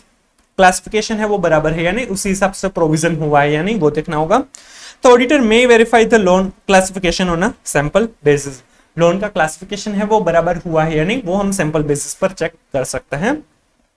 The auditor should obtain the detailed breakup of standard loans, non-performing assets, and agree the outstanding balances with general ledger. The auditor should obtain tax provision computation from the bank's management and verify the nature of items debited and credited to P&L account to ascertain that the same are appropriately considered in the tax provision computation. मतलब जो पहला paragraph और ये line थी वहां तक हमें NPA का प्रोविजन के बारे में दिया गया था, वो सब कुछ प्रोविजनिंग भी बराबर है या नहीं, जो हमारे प्रूडेंशियल नॉर्म्स है उनका फॉलो अप किया है या नहीं वो देखना है, और जो टैक्स का प्रोविजन भी करना होता है, इनकम टैक्स का प्रोविजन भी बराबर हुआ है या नहीं, पीएनएल के आइटम्स को कंसिडर करके हमें देखना होगा, उसमें अलाउंस डिसअलाउंस को कंसिडर करेंगे. The other provisions for expenses should be examined vis-a-vis the circumstances warranting the provisioning and the adequacy of the same by discussing and obtaining the explanation from the bank's management. और कोई provisions होंगे तो उसके calculation उनके लिए भी हम supporting वगैरह देखेंगे और explanation जहां पर necessary होगा वो भी हम मंगवाएंगे. राइट, चलिए, ये provisions और contingencies में से भी 2 बार questions पूछे हुए हैं. राइट, तो ये देख लेना, सिंपल है, समझ में आ गया होगा. राइट, ये फिर एनालिटिकल प्रोसीजर का पार्ट है. फिर ये टेबल आप इग्नोर कर सकते हैं. Disclosure of the prior period items, since the format of the PNL account of banks prescribed in Form B under 3rd Schedule to the Banking Regulation Act does not specifically provide for disclosure of the impact of prior period items on current year's P&L. Such disclosure wherever warranted may be given. Prior period item के लिए specifically उनके format में नहीं दिया गया है, but जरूरी लगेगा तो हमें वो देना रहेगा. तो ये था हमारा audit of banks. Simple chapter है, अच्छा है, इसमें से 4-5 मार्क्स का पूछते हैं तो अच्छे से कर लीजिएगा. जो 11 चैप्टर्स अगर आपने अच्छे से किए तो ये काफी इजी चैप्टर बन जाता है. हाँ, थोड़ा सा 10-15 पेज ऐसे है कि जो बैंक स्पेसिफिक है तो वो अच्छे से करिएगा तो आपको आ जाएगा. Right, hope you are clear with whole this chapter. So please like and share the video, comment if you have any doubt, suggestion, review and please subscribe the channel. हम नेक्स्ट हमारा लास्ट चैप्टर जो है chapter 13 उसके साथ मिलेंगे। Thank you so much.